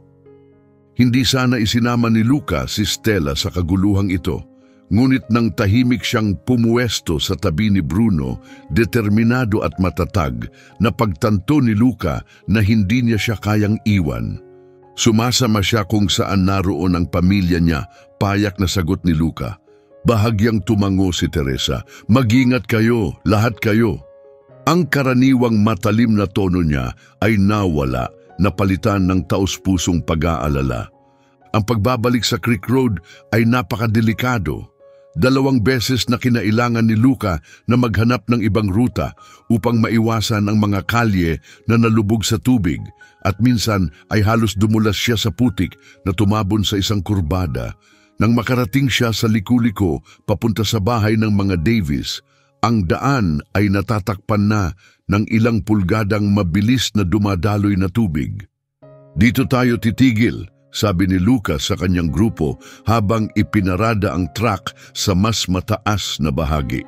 Lalakad tayo mula rito. Sa likod ng kurtina ng ulan, bahagyang nakita ni Luca ang bahay ng mga Davis, isang 2 palapag na bahay sa isang maliit na taas. Sa karaniwang araw, malayo ang sapa sa pintuan. Ngunit ngayon, ang tubig ay umakyat na sa kalahati ng burol. Pinakawalan ni Luca ang mga German Shepherds, kampanteng mananatili silang malapit. Si Stella, gayunpaman, ay nanatili sa kanyang tali. Maliit siya at ayaw ni Luca na mawala siya sa paningin. Hanapin, utos niya sa mga aso, gamit ang isang utos na pamilyar sa kanila mula sa mga araw ng pagsasanay nila kasama si Ana. Hanapin ang mga tao. Naghiwa-hiwalay ang mga aso, sumisinghot sa hangin at sa lupa sa kabila ng bagyo. Pinanood ni Stella si Bruno ng mabuti. Pagkatapos ay ginaya ang mga galaw nito. Nakababa ang ulo, inaamoy ang landas ng samyo sa abot ng kanyang makakaya. Doon niya narinig iyon, isang mahinang sigaw, halos hindi marinig sa gitna ng unos. Tumalikod siya sa pinagmulan ng tunog at napansin ang isang kumikislap na kulay malapit sa hiwalay na garahe. Nasa mababang bahagi ito ng ari-arian at kalahati na itong lubog sa tubig. May isang lalaki at babae na kumakaway mula sa bintana ng 2 palapag, mga magulang ni Elena. Nandoon sila! Sigaw ni Luca at agad na kumilos ang mga aso patungo sa garahe. Sinikap ni Luca na sumulong sa rumaragasang tubig na ngayon ay umaabot na sa kanyang tuhod. Pagkatapos ay narinig niyang tumahol si Stella. O ginawa ang pinakamalapit na bersyon ng tahol na kaya niya. Lumingon si Luca at nakita si Stella na hinihila ang kanyang tali. Tinuturo siya patungo sa isang natumbang puno na nagsilbing tulay sa pinakamalalim na bahagi ng baha. Bago pa niya mapigilan, kumawala si Stella sa kanyang harness at mabilis na tumakbo sa ibabaw ng puno na parang isang tulay, may kahusayan ng isang pusa. "Stella!" sigaw ni Luca, ngunit nasa kalagitnaan na siya ng pagtawid. Hindi nag-atubili ang mga aso. Lumangoy sila sa mas malalim na bahagi kung saan hindi umaabot ang puno patungo sa garahe. Sa sandaling iyon, habang pinapanood ang kanyang 4 na kasama na nagtutulungan, napagtanto ni Luca na ito ay higit pa sa likas na ugali o pagsasanay. Hindi lang ginaya ni Stella ang kanilang mga kilos. Nakuha niya ang kanilang diwa ng tungkulin. Sa gitna ng panganib, hindi siya sumusunod. Siya ang nangunguna. Ang gabing iyon ng pagsagip ay naging alamat sa Pinewood. Sa kabila ng malalakas na hangin at rumaragas ang baha, narating ni Luca at ng kanyang mga kahangahangang alaga ang natrap na mag-asawa. Ginabayan sila sa kaligtasan. Nagtrabaho sila bilang isang kadena, tao at hayop na nagtagumpay laban sa unos upang maibalik ang pamilya Davis. Si Stella, maliit at mabilis, ay natuklasan ng isang makitid na daanan sa storm cellar. Sa isang paraan, nagawa niyang ipakita ang ruta sa mga aso at sila naman ang nagpakita kay Luca. Ito ang pinakaligtas na daan palabas at ito ang nagligtas sa kanilang lahat. Nang bumalik sila sa shelter, basang-basa at nanginginig, ngunit matagumpay, sumabog ang buong silid sa palakpakan. Pati si Teresa ay pumalakpak. Tumakbo si Elena papunta sa mga bisig ni Luca bago yumuko sa sahig upang yakapin ang bawat aso. Huli niyang niyakap si Stella, dinampian ng halik ang basang balahibo nito. "Mga bayani kayong lahat," bulong niya sa maliit na pusang tabi, "bawat isa sa inyo." Ang gabing yon ng tagumpay na nakaukit sa alaala ng Pinewood ay tila malayong alaala na ngayon. Ngunit hinding-hindi iyon malilimutan ni Luca. Makalipas lamang ang 2 linggo, nakatayo si Luca sa kanyang bakanting sala, hawak ang isang eviction notice sa kanyang nanginginig na kamay. Nawala na ang mga bagyo, ngunit ang pinsalang iniwan nila ay patuloy na bumalot sa Pinewood. Bagaman hindi gumuho ang bahay ni Luca, malubhang nasira ng baha ang pundasyon nito. Ang may-ari ng lupa na walang pakikiramay ay malinaw na naghayag ng kanyang desisyon sa telepono. "Hindi na sulit ayusin," sabi nito. "Saklaw ako ng insurance. Kapag natuyo na ang lupa, ibebenta ko ito sa mga developer. 15 taon na akong nakatira dito," mariing sagot ni Luca. "Ako at si Ana ang nag-ayos ng buong unang palapag." "Pasensya na, Luca. Wala itong personal na galit. Negosyo lang ito. May 1 buwan ka para umalis." 30 araw. 30 araw para makahanap ng tahanan na tatanggap sa isang 62 taong gulang na may limitadong kita, kasama ang 3 German Shepherd at isang pusang naniniwalang isa siyang aso. Sa isang maliit na bayan tulad ng Pinewood, kakaunti na ang mga pagpipilian sa pabahay. Matapos ang baha, halos wala na. Tumingin si Luca sa kanyang mga alaga na nagtipon sa paligid niya, nararamdaman ang kanyang pag-aalala. "Ano sa tingin niyo, mga kaibigan?" tahimik niyang tanong. Ipinatong ni Bruno ang malapad niyang ulo sa kamay ni Luca. Si Sofia ay sumandal sa kanyang binti. Si Leo ay naglalakad ng paikot, puno ng nerbiyos. At si Stella, ang matamis, kakaibang Stella, ay umupo ng tuwid tulad ng iba, pumipitik ang buntot sa kaba.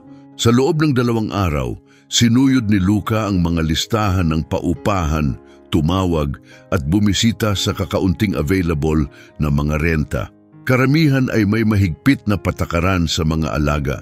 Hindi lalagpas sa isang hayop o tanging maliliit na alaga lamang o wala talaga. Ang isang lugar sa Riverville, 20 milya ang layo, ay maaaring gumana. Ngunit nag-alinlangan pa rin sila nang banggitin niya ang laki at dami ng kanyang mga kasama. Hindi maganda ang kalagayan natin, aminado niyang sabi. Maaaring kailangan nating maghiwa-hiwalay. Ang mismong ideya ay nagpahirap sa kanya. Ang mga alagang ito ay hindi lang basta mga hayop. Sila ang kanyang lifeline. Matapos ang lahat ng kanilang pinagdaanan, ang paghihiwalay sa kanila ay tila hindi maisip. Ngunit ano pa ba ang kanyang pagpipilian? Nang hapong iyon, dumating si Dr. Ferry, dumadaan sa mga kliyenteng naapektuhan ng baha at ang kanilang mga alaga. Nag-aalok siya ng libreng check-up at gamot, sinisikap na makatulong sa abot ng makakaya. Kumusta sila? Tanong niya, lumuhod sa tabi ni Stella at maingat na sinusuri ang kanyang balahibo, tainga at mata. Sa pisikal maayos sila, sagot ni Luca, pero may problema kami. Ipinaliwanag niya ang eviction at maingat na nakinig si Dr. Ferry, tumatango habang sinusuri ang bawat alaga. Si Stella ay nanatiling kalmado sa check-up tulad ng mga asong nasa tabi niya. Mahirap na sitwasyon yan, sa wakas ay sabi ni Dr. Ferry. Naisip mo bang pansamantalang ipa-foster sila habang naghahanap ka ng lugar na tatanggap sa inyong lahat? Malalim na nagbuntong hininga si Luca, hinaplos ang kanyang mukha.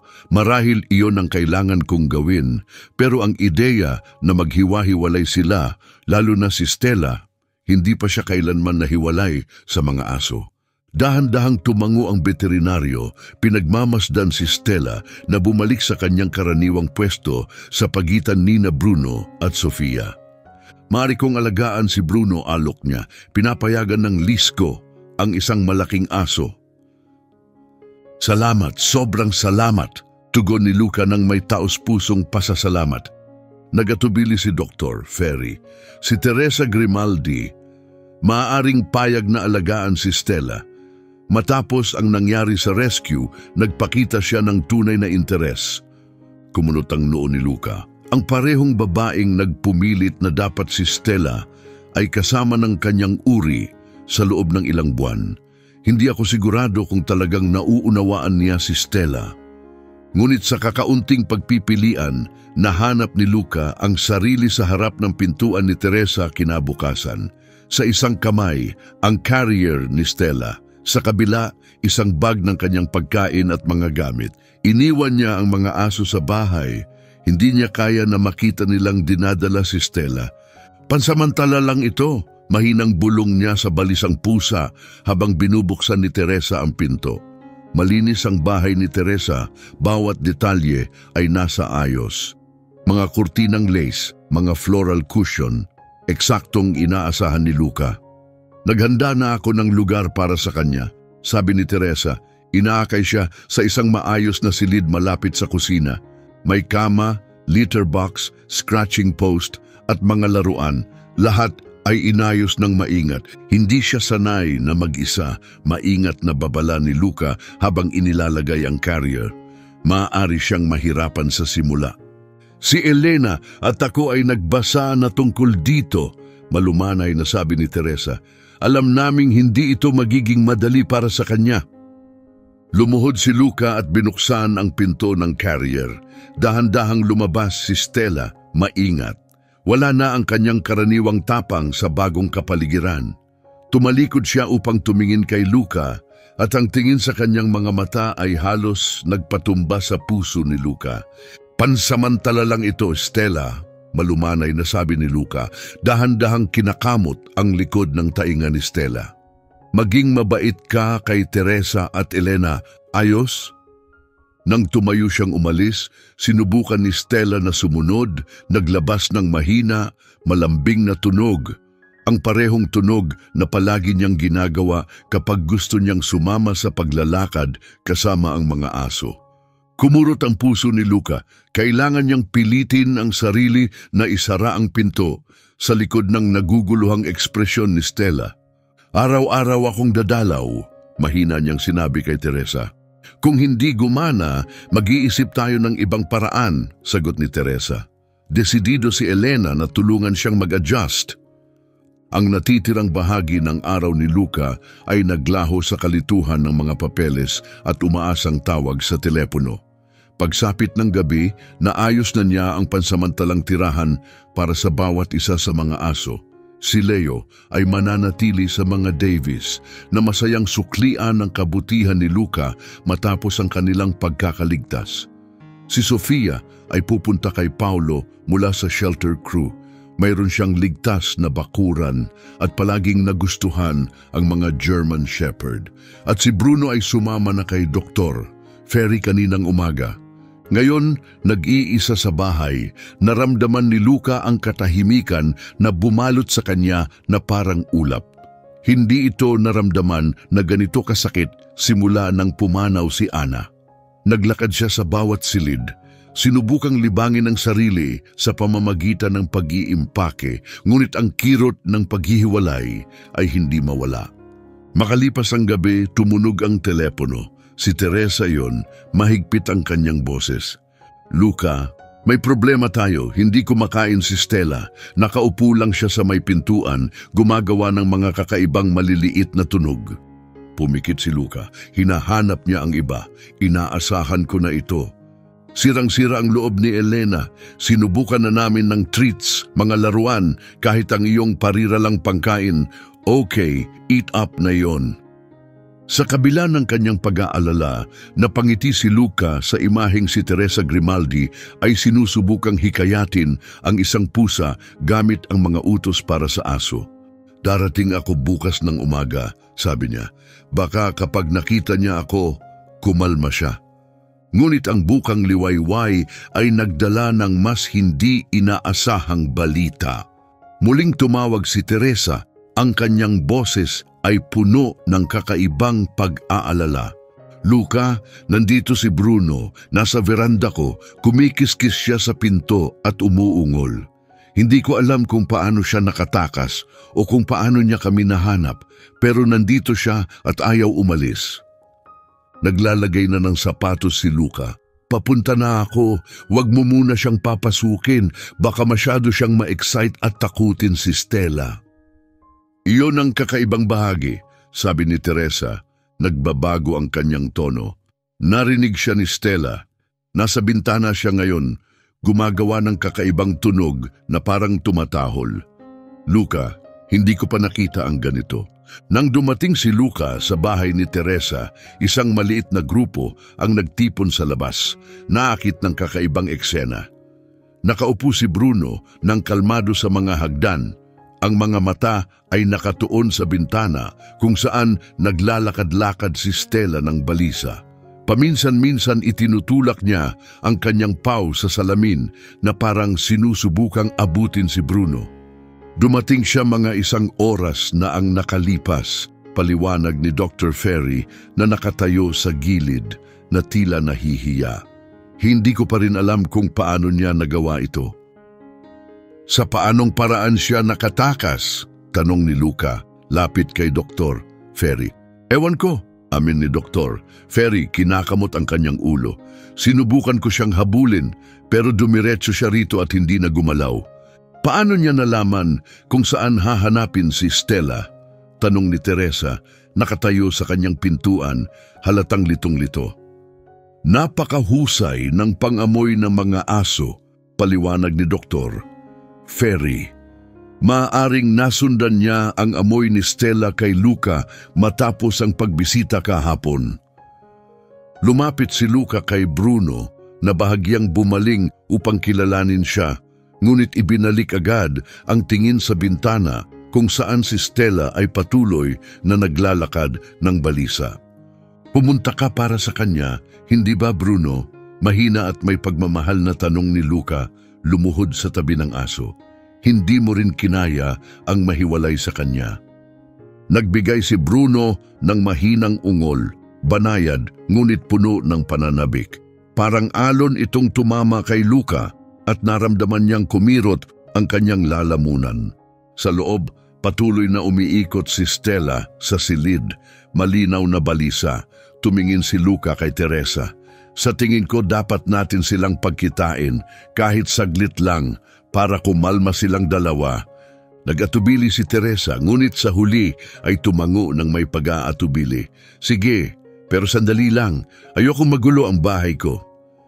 Nang bumukas ang pinto, dahan-dahang pumasok si Bruno, gumagalaw ng may kakaibang kaangasan para sa isang malaking aso. Dumiretso siya kay Stella na naghihintay. Ang maliit na katawan nito ay nanginginig sa pananabik. Walang tahol, walang pagtalon. Tanging si Bruno na yumukod upang magdikit ang kanilang mga ilong. Agad na sumiksik si Stella sa kanya, umikot sa kanyang binti na para bang sinasabi, "Natagpuan mo ako." Tahimik ang silid, kahit si Teresa ay lumambot ang mga mata habang pinapanood ang tahimik na muling pagkikita, isang tagpong puno ng damdamin na hindi kayang itanggi. "Well," mahinang sabi ni Teresa, matapos ang mahabang katahimikan, mas banayad kaysa dati ang kanyang tinig. "Sa tingin ko ay nasagot na ang tanong na iyon." "Anong tanong?" Tanong ni Luca, hindi inaalis ang tingin sa dalawa. Si Stella ay nagsimulang mag-purr ng malakas, ikinikiskis ang ulo sa dibdib ni Bruno habang banayad na dinidilaan ng shepherd ang kanyang guhit-guhit na balahibo. Tumindig ng mas tuwid si Teresa. Hindi sila maaring paghiwalayin, kitang-kita ng kahit sino, kalupitan niyon. Ang sandaling iyon sa pagitan ni na Bruno at Stella ay nagbago ng isang bagay kay Teresa Grimaldi, isang pagbabago na walang sinuman sa Pinewood ang makakapagpaliwanag. Sa kanyang harapan, ang malaking shepherd at ang maliit na tabi ay magkayakap sa perpektong pagkakasundo at nagsimulang magbago ang pananaw niya sa mundo. "Aminin ko, mali ako," mahina niyang sinabi. "Kung ano ang mayroon sila, kung ano ang ibinabahagi nilang lahat, ito ay isang bagay na kakaiba." Bahagyang tumango si Luca, labis na naantig na nawalan ng salita. Si Bruno ay payapang nakahiga sa kanyang floral rug, mahinahon at marangal. Si Stella ay nakadikit sa kanya, ang kanyang purring ay parang isang banayad na himig. Paminsan-minsan, iniunat niya ang isang paa upang hawakan ang mukha ni Bruno, na para bang tinitiyak na totoo siya. Palagi kong inisip na ang mga pusa at aso ay maaaring magtiisan. Pagmumuni-muni ni Teresa, nakatingin pa rin sa dalawa. Pero ito, iba ito. Parang may sariling wika sila na walang ibang nakauunawa.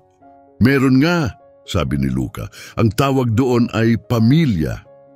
Nang umuwi si Elena mula sa eskwela, pumasok siya sa isang sala na ngayon ay parang isang maaliwalas na lugar para sa mga hayop. Kumislap ang kanyang mga mata sa sandaling nakita niya si Stella na nakadikit kay Bruno. Napatakbo siya, tuwang-tuwa, hawak ang kanyang notebook. "Amazing data ito," masiglang sabi niya, gamit ang tono ng isang batang scientist.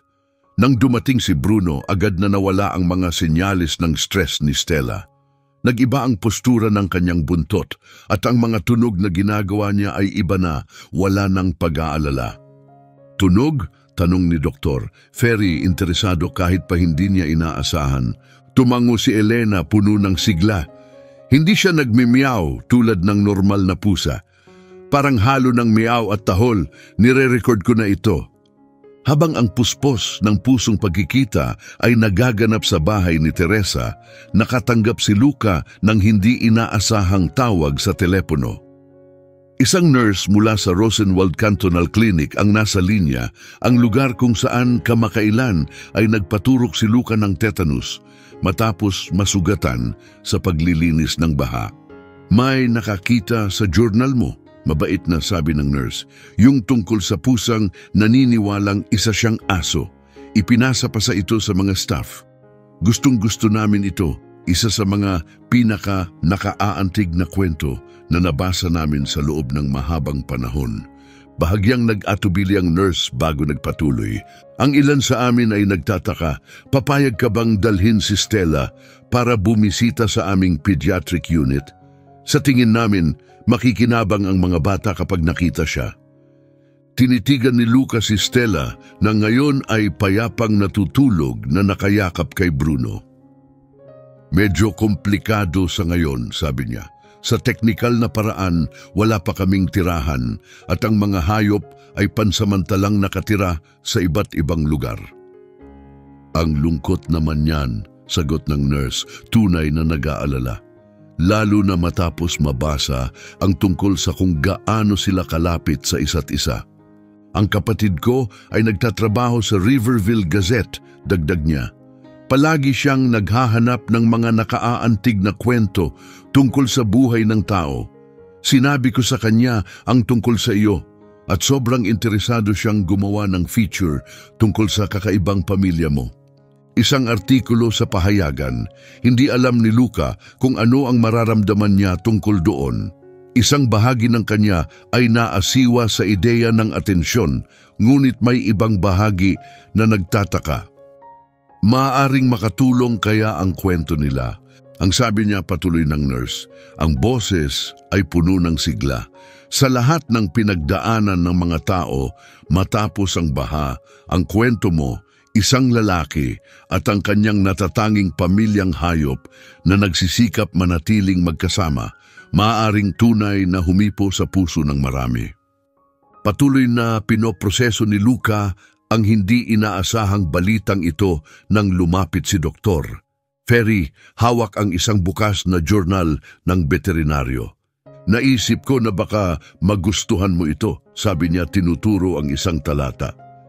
Ito ay isang pag-aaral tungkol sa kung paano ang mga hayop na lumaki sa ibang uri ay minsan ay nag-aangkop ng bagong pag-uugali. Sinuri ni Luca ang pahina, inilalarawan nito ang mga bihira ngunit naitalangkaso kung saan ang mga hayop na pinalaki sa malalapit na grupong multispecies ay nag-aampon ng mga pag-uugali na hindi natural sa kanila. Ang kaso ni Stella, bagaman mas komplikado, ay hindi ganap na kakaiba. Nabanggit sa artikulo na ang mga ganitong ugnayan ay mahalaga sa kanilang emosyonal na kalusugan, dagdag ni Dr. Ferry. Ang nakita natin kina Stella at Bruno, isa itong klasikong senyales ng stress mula sa paghihiwalay. Napabuntong hininga si Luca at bumabalik tayo sa totoong problema. Kailangan kong makahanap ng lugar na maaari naming tirhan, magkakasama, at paubos na ang oras ko. Tumikim si Teresa. Siguro matutulungan kita diyan, sabi niya. Lahat ay napatingin sa kanya, nagulat. Kilala ko ang karamihan sa mga landlord dito, patuloy niya, hinahaplos ang harap ng kanyang palda. Marami sa kanila ay may utang na loob sa akin para sa kung ano-anong bagay. Hayaan mong ako ang tumawag. Napalunok si Luca, gulat na gulat. Matapos ang lahat ng kanyang pagtutol, ang alok na tulong na ito ay parang isang himala. Nakangiti si Elena sa kanyang lola. Sabi ko na sa'yo, Lola, espesyal si Stella. Well, bahagyang huminga ng malalim si Teresa, ngunit hindi inalis ang tingin sa mga hayop. Inaamin kong mali ako. Alam ng pusang iyon kung sino siya, sino ako para makipagtalo sa ganoong klaseng determinasyon. Ang mga araw na sumunod ay puno ng mga hindi inaasahang pangyayari. Ang kwento ng paglalakbay ni Bruno upang hanapin si Stella ay kumalat sa Pinewood na parang chismis sa panaderya. Habang paulit-ulit itong ikinukwento, lalo itong naging kahanga-hanga. Pagsapit ng katapusan ng linggo, sinasabing si Bruno ay tumawid sa nag-aalimpuyong ilog at nilakbay ang milya-milyang guho, ginabayan ng purong pagmamahal. Samantala, ang journal ni Luca ay naipasa na sa labas ng ospital. Naglabas ang Riverville Gazette ng isang buong feature kasama ang mga litrato na kinuha ni Elena para sa kanyang proyekto. Ang headline ay nagbasa, "Biktima ng baha, nagsusumikap panatilihing magkasama ang pamilyang alaga, pusang pinalaki ng mga aso, tumangging maiwan." Dumagsa ang mga mensahe mula sa buong county, mga liham ng suporta, mga alok ng tulong. Isang pet food brand ang nag-donate ng isang buwang supply ng high-end kibble. Isang lokal na karpintero ang nagboluntaryong magtayo ng custom na wall shelves at ramps, mga cat highways, tawag niya, upang tumugma sa hybrid na pangangailangan ni Stella. Pati si Stella ay nagkaroon ng atensyon sa akademya. Isang propesor sa Animal Behavior Studies mula sa isang universidad sa Riverville ang nagpadala ng email interesado sa kanyang kaso. Ang maliit na pamilyang hayop ni Luca, isang maliit na kwento sa isang maliit na bayan, ay biglaang naging simbolo ng katatagan, pagmamahal at diwa ng tunay na pamilya. Nakipag-ugnayan ako sa isang kasamahan sa universidad, sabi ni Dr. Ferry. Interesado siya sa ugali ni Stella. Gusto niyang obserbahan, walang anumang mapanghimasok, mga simpleng interaksyon lang. Maaring makatulong ito sa atin na mas maunawaan kung paano nabubuo ang mga ugnayan sa pagitan ng iba't ibang uri ng hayop. Sa gitna ng lahat ng ito, muling nagbigay si Stella ng isa pang sorpresa. Pansamantalang pinatuloy ni Teresa si Bruno sa isang bakanting silid, binigyan si Stella ng buong access sa dalawang espasyo. Isang umaga, dumating si Luca at natagpuan si Teresa na puno ng kasiyahan. Kailangan mong makita ito, sabi niya, inaakay siya sa likod bahay. Si Bruno ay nakahiga at nagpapaaraw ng payapa. Biglang lumitaw ang isang payat na kulay kahel na pusang gala sa bakod. Nakatitig kay Bruno na malaking pastol. Si Stella na nakahiga sa tabi ni Bruno ay agad na tumayo at lumapit sa harapan niya. Ang kanyang katawan ay nanigas. Ang kanyang tindig ay malinaw na parang aso, matigas ang mga paa, matigas ang buntot at may mababang ungol ng babala na umaalpas sa kanyang lalamunan. Pinoprotektahan niya siya, sabi ni Luca nagulat, laban sa isa pang pusa. Dagdag ni Teresa, may kahulugang tono. Ginawa na niya ang kanyang desisyon. Alam niya kung saan siya nabibilang.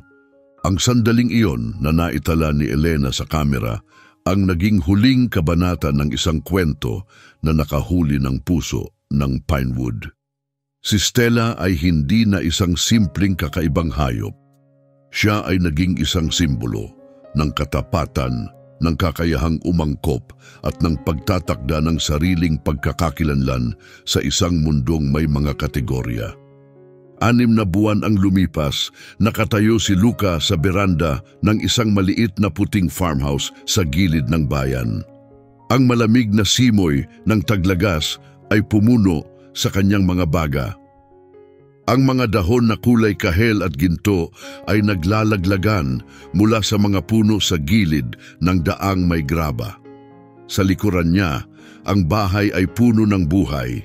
4 na hayop, payapang naninirahan, bawat isa sa kanilang lugar. Parang isa na namang magandang araw, sabi ni Luca kay Bruno na nakaupo sa tabi niya, alerto ang mga tainga. Ang pilak sa paligid ng nguso ni Bruno ay lalong lumalim sa nakalipas na taon, ngunit ang kanyang mga mata ay nanatiling matalim at puno ng tahimik na lakas. Mula sa loob ng bahay ay sumiklab ang tawanan ni Elena, kasunod ang kakaibang tunog ni Stella. Hindi lubos na ngiyaw, hindi rin lubos na tahol, isang tunog na pamilyar na sa buong Pinewood. Hindi pa rin lubos na makapaniwala si Luca kung paano sila nauwi sa perpektong lugar na ito. Matapos ilathala ng Riverville Gazette ang kanilang kwento, isang retiradong mag-asawa mula sa kalapit na kanton ang nag-abot ng tulong. Sila ay naghahanda na lumipat sa Arizona para sa kanilang kalusugan at nais nilang may mag-alaga sa kanilang minamahal na farmhouse. 2 ektarya ng bakod na lupa, isang inayos na kamalig at sapat na lugar para sa isang lalaki at kanyang tapat na pamilya ng mga hayop. Palagi kaming may mga pusa at aso, sabi ni Ginang Benedetti sa kanilang unang pagbisita. At nang mabasa namin ang tungkol sa inyo, parang tama lang, kailangan ng bahay na ito ng pagmamahal at ng mga taong nakakaunawa kung ano ang ibig sabihin ng magbahagi ng buhay sa mga hayop. Ang kasunduan ay napakabukas palad, isang pangmatagalang pagpapaupa sa simbolikong renta. Kapalit nito, pananatilihin ni Luca ang ari-arian at tatanggapin ang pagbabalik ng mga Benedetti sa ilang pagkakataon upang bisitahin ang kanilang pamilya, parang isang regalong ipinadala ni Ana mula sa kabila. Sa ilang umaga, habang umaangat ang hamog mula sa lawa sa likuran, tahimik na nauupo si Luca at halos marinig niya ang pabulong ni Ana. Nangyari na ang lahat gaya ng nararapat. Ang bahay ay naging higit pa sa isang silungan. Ito'y naging tahanan. Ang dating kasanayan ni Luca sa paggawa ng kahoy na natigil mula nang mawala si Ana ay nagkaroon ng bagong buhay. Gumawa siya ng mga rampa, istante at mga plataporma na nagpapahintulot kay Stella na gamitin ang kanyang katalinuhan bilang pusa at ang kanyang katapatan bilang aso sa pakikisama. Ang malawak na sala ay nagbigay ng sapat na espasyo para sa mga German Shepherds na magpahinga, palaging nasa gitna si Stella sa kanilang kumpol ng balahibo. Si Elena ay naging regular tuwing katapusan ng linggo. Ang kanyang orihinal na kuryosidad ay naging isang tunay na akademikong hangarin sa tulong ni Dr. Ferry. Nakipag-ugnayan siya sa isang propesor sa universidad na dalubhasa sa asal ng hayop at ang mentorship ay nagbigay ng malinaw na direksyon sa kanyang batang isipan. Nakagawa si Stella ng bagong tunog ngayon. Masiglang anunsyo ni Elena isang hapon, dumating sa beranda na may hawak na kwaderno. Para bang siya ay nag-iimbento ng sariling wika, bahagi ng tahol, bahagi ng tila huni. Ngumiti si Luca. At ano sa palagay mo ang sinasabi niya? Sigurado akong sinasabi niya kay Sofia na maghintay ng kanyang turno para sa merienda. Gumawa siya ng tunog na parang babala at si Sofia ay talagang umatras hanggang si Stella ang unang kumuha. Tumango si Luca. Palagi na silang may sariling paraan ng pakikipag-usap.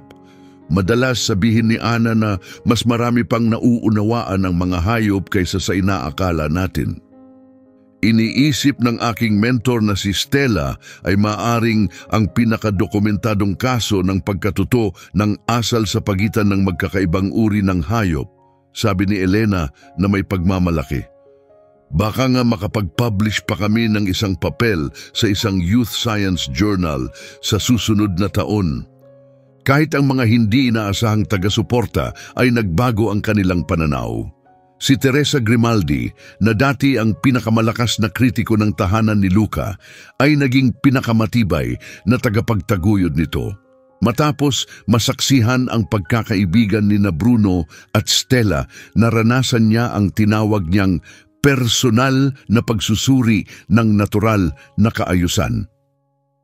Sa isang kamakailang pulong ng Konseho ng Bayan, nang mapag-usapan ang mga regulasyon sa hayop, tumayo siya at nagsabi, punong-puno ng mga exception ang kalikasan.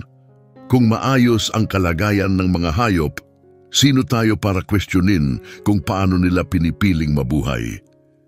Hindi siya tumigil sa mga salita. 2 beses sa isang linggo, dinadala ni Teresa ang kanyang grupo sa simbahan patungo sa sakahan ni Luca. Sila ay nagbuburda, umiinom ng tsaa at nanonood ng tinatawag nilang The Stella Show, ang masigasig na pagtatangka ng tabi na makisali sa larong fetch, pagsasanay ng heel at kahit sa group seats kasama ang mga pastol. Mas kamangha-mangha pa, nagsimula ng mag-ampon si Teresa ng mga pusang galang. Sa mapagpasensyang kalikasan ni Bruno at sa natatanging halimbawa ni Stella, kahit ang pinakamatatakuting pusa ay nagsimulang lumapit.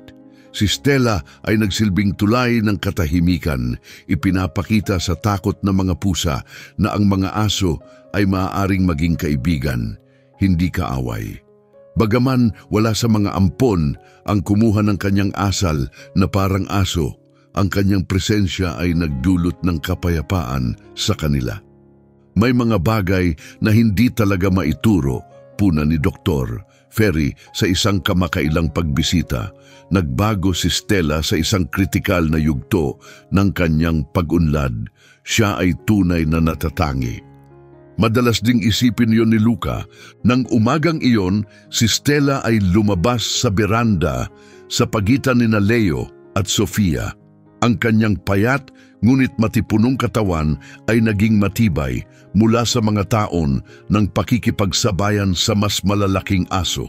Ang kanyang guhit-guhit na balahibo ay kumikislap sa sikat ng araw at siya ay kumikilos ng may bihirang kombinasyon ng biyaya ng pusa at pokus ng aso. Sa gilid ng beranda, siya ay huminto, tumingin sa kalangitan. Pagkatapos, gaya ng lagi, umupo siya ng sabay sa kanyang mga kapatid. Matangkad ang mga balikat, maayos ang mga paa, at nakabaluktot ang buntot sa kanyang tabi. Handa sa anumang darating.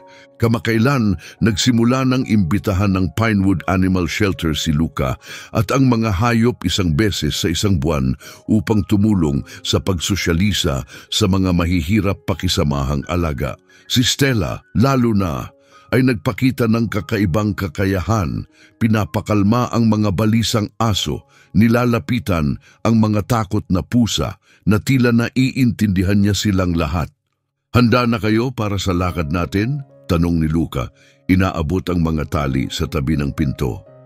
4 na buntot at isang kakaibang halo ng miyaw at tahol ang sumagot sa kanya. At sama-sama silang naglakad, isang pamilyang hindi binuo ng uri kundi ng pagpili, ng pagmamahal at ng isang ugnayan na hindi kailanman kayang sirain ng anumang unos. Nang abutin ni Luca ang mga tali, agad na pumesto ang 4 na hayop. Nanguna si Bruno, nasa magkabilang gilid sina Leo at Sofia, at si Stella ay sumama sa kanilang hanay nang may tahimik na kumpiyansa, parang isang maliit ngunit matapang na sundalo na sumasama sa kanyang unit. Habang sila ay nagsimula sa kanilang pamilyar na lakad sa daang may graba, isang sasakyan ang huminto sa tarangkahan. Bumaba si Teresa, may bit-bit na mainit-init pang apple pie at isang nakatiklop na dyaryo. Nakita mo na ba ang pinakabago? Sigaw niya, itinaas ang dyaryo. Mukhang sikat na si Stella ngayon.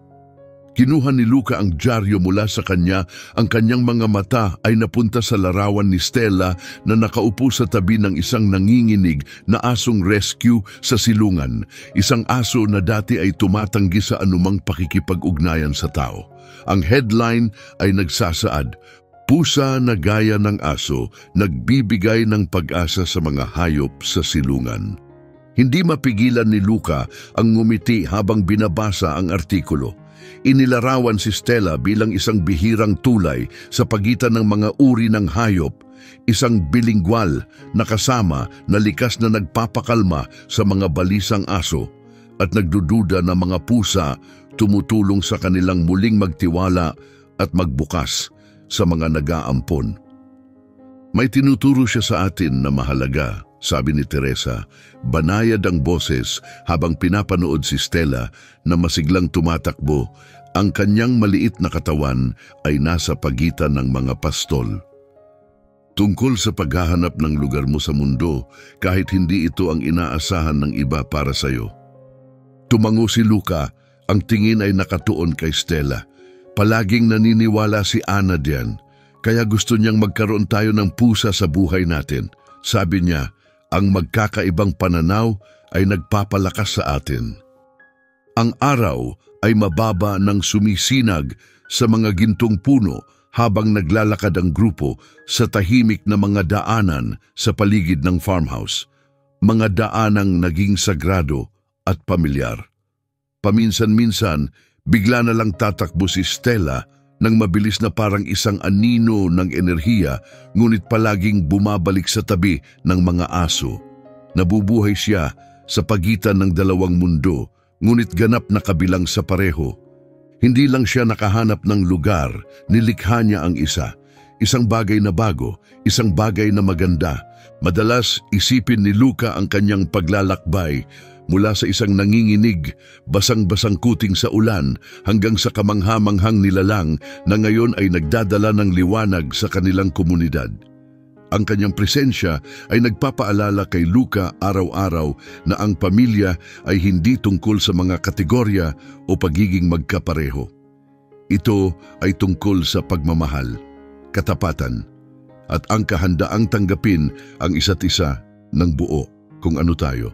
Magaling na bata, Stella, bulong ni Luca, nakatingin sa kanyang maliwanag at puno ng kaalamang mga mata. Nahanap mo ang iyong daan pa uwi tulad naming lahat. Lahat tayo ay alam ang pakiramdam na parang wala sa lugar. Ang magtanong kung may espasyo sa mundo para sa kung sino talaga tayo. Ang kwento ni Stella ay tumatagos sa atin dahil sumasalamin ito sa sarili nating mga karanasan, lalo na habang tayo ay tumatanda at ang mga landas sa ating likuran ay humahaba sa pagbabago at pagkawala. Tulad ni Luca matapos ang pagpanaw ni Ana, marami sa atin ang kinailangang bitawan ang mga tahanang puno ng alaala at harapin ang mahirap na gawain ng pagsisimula muli.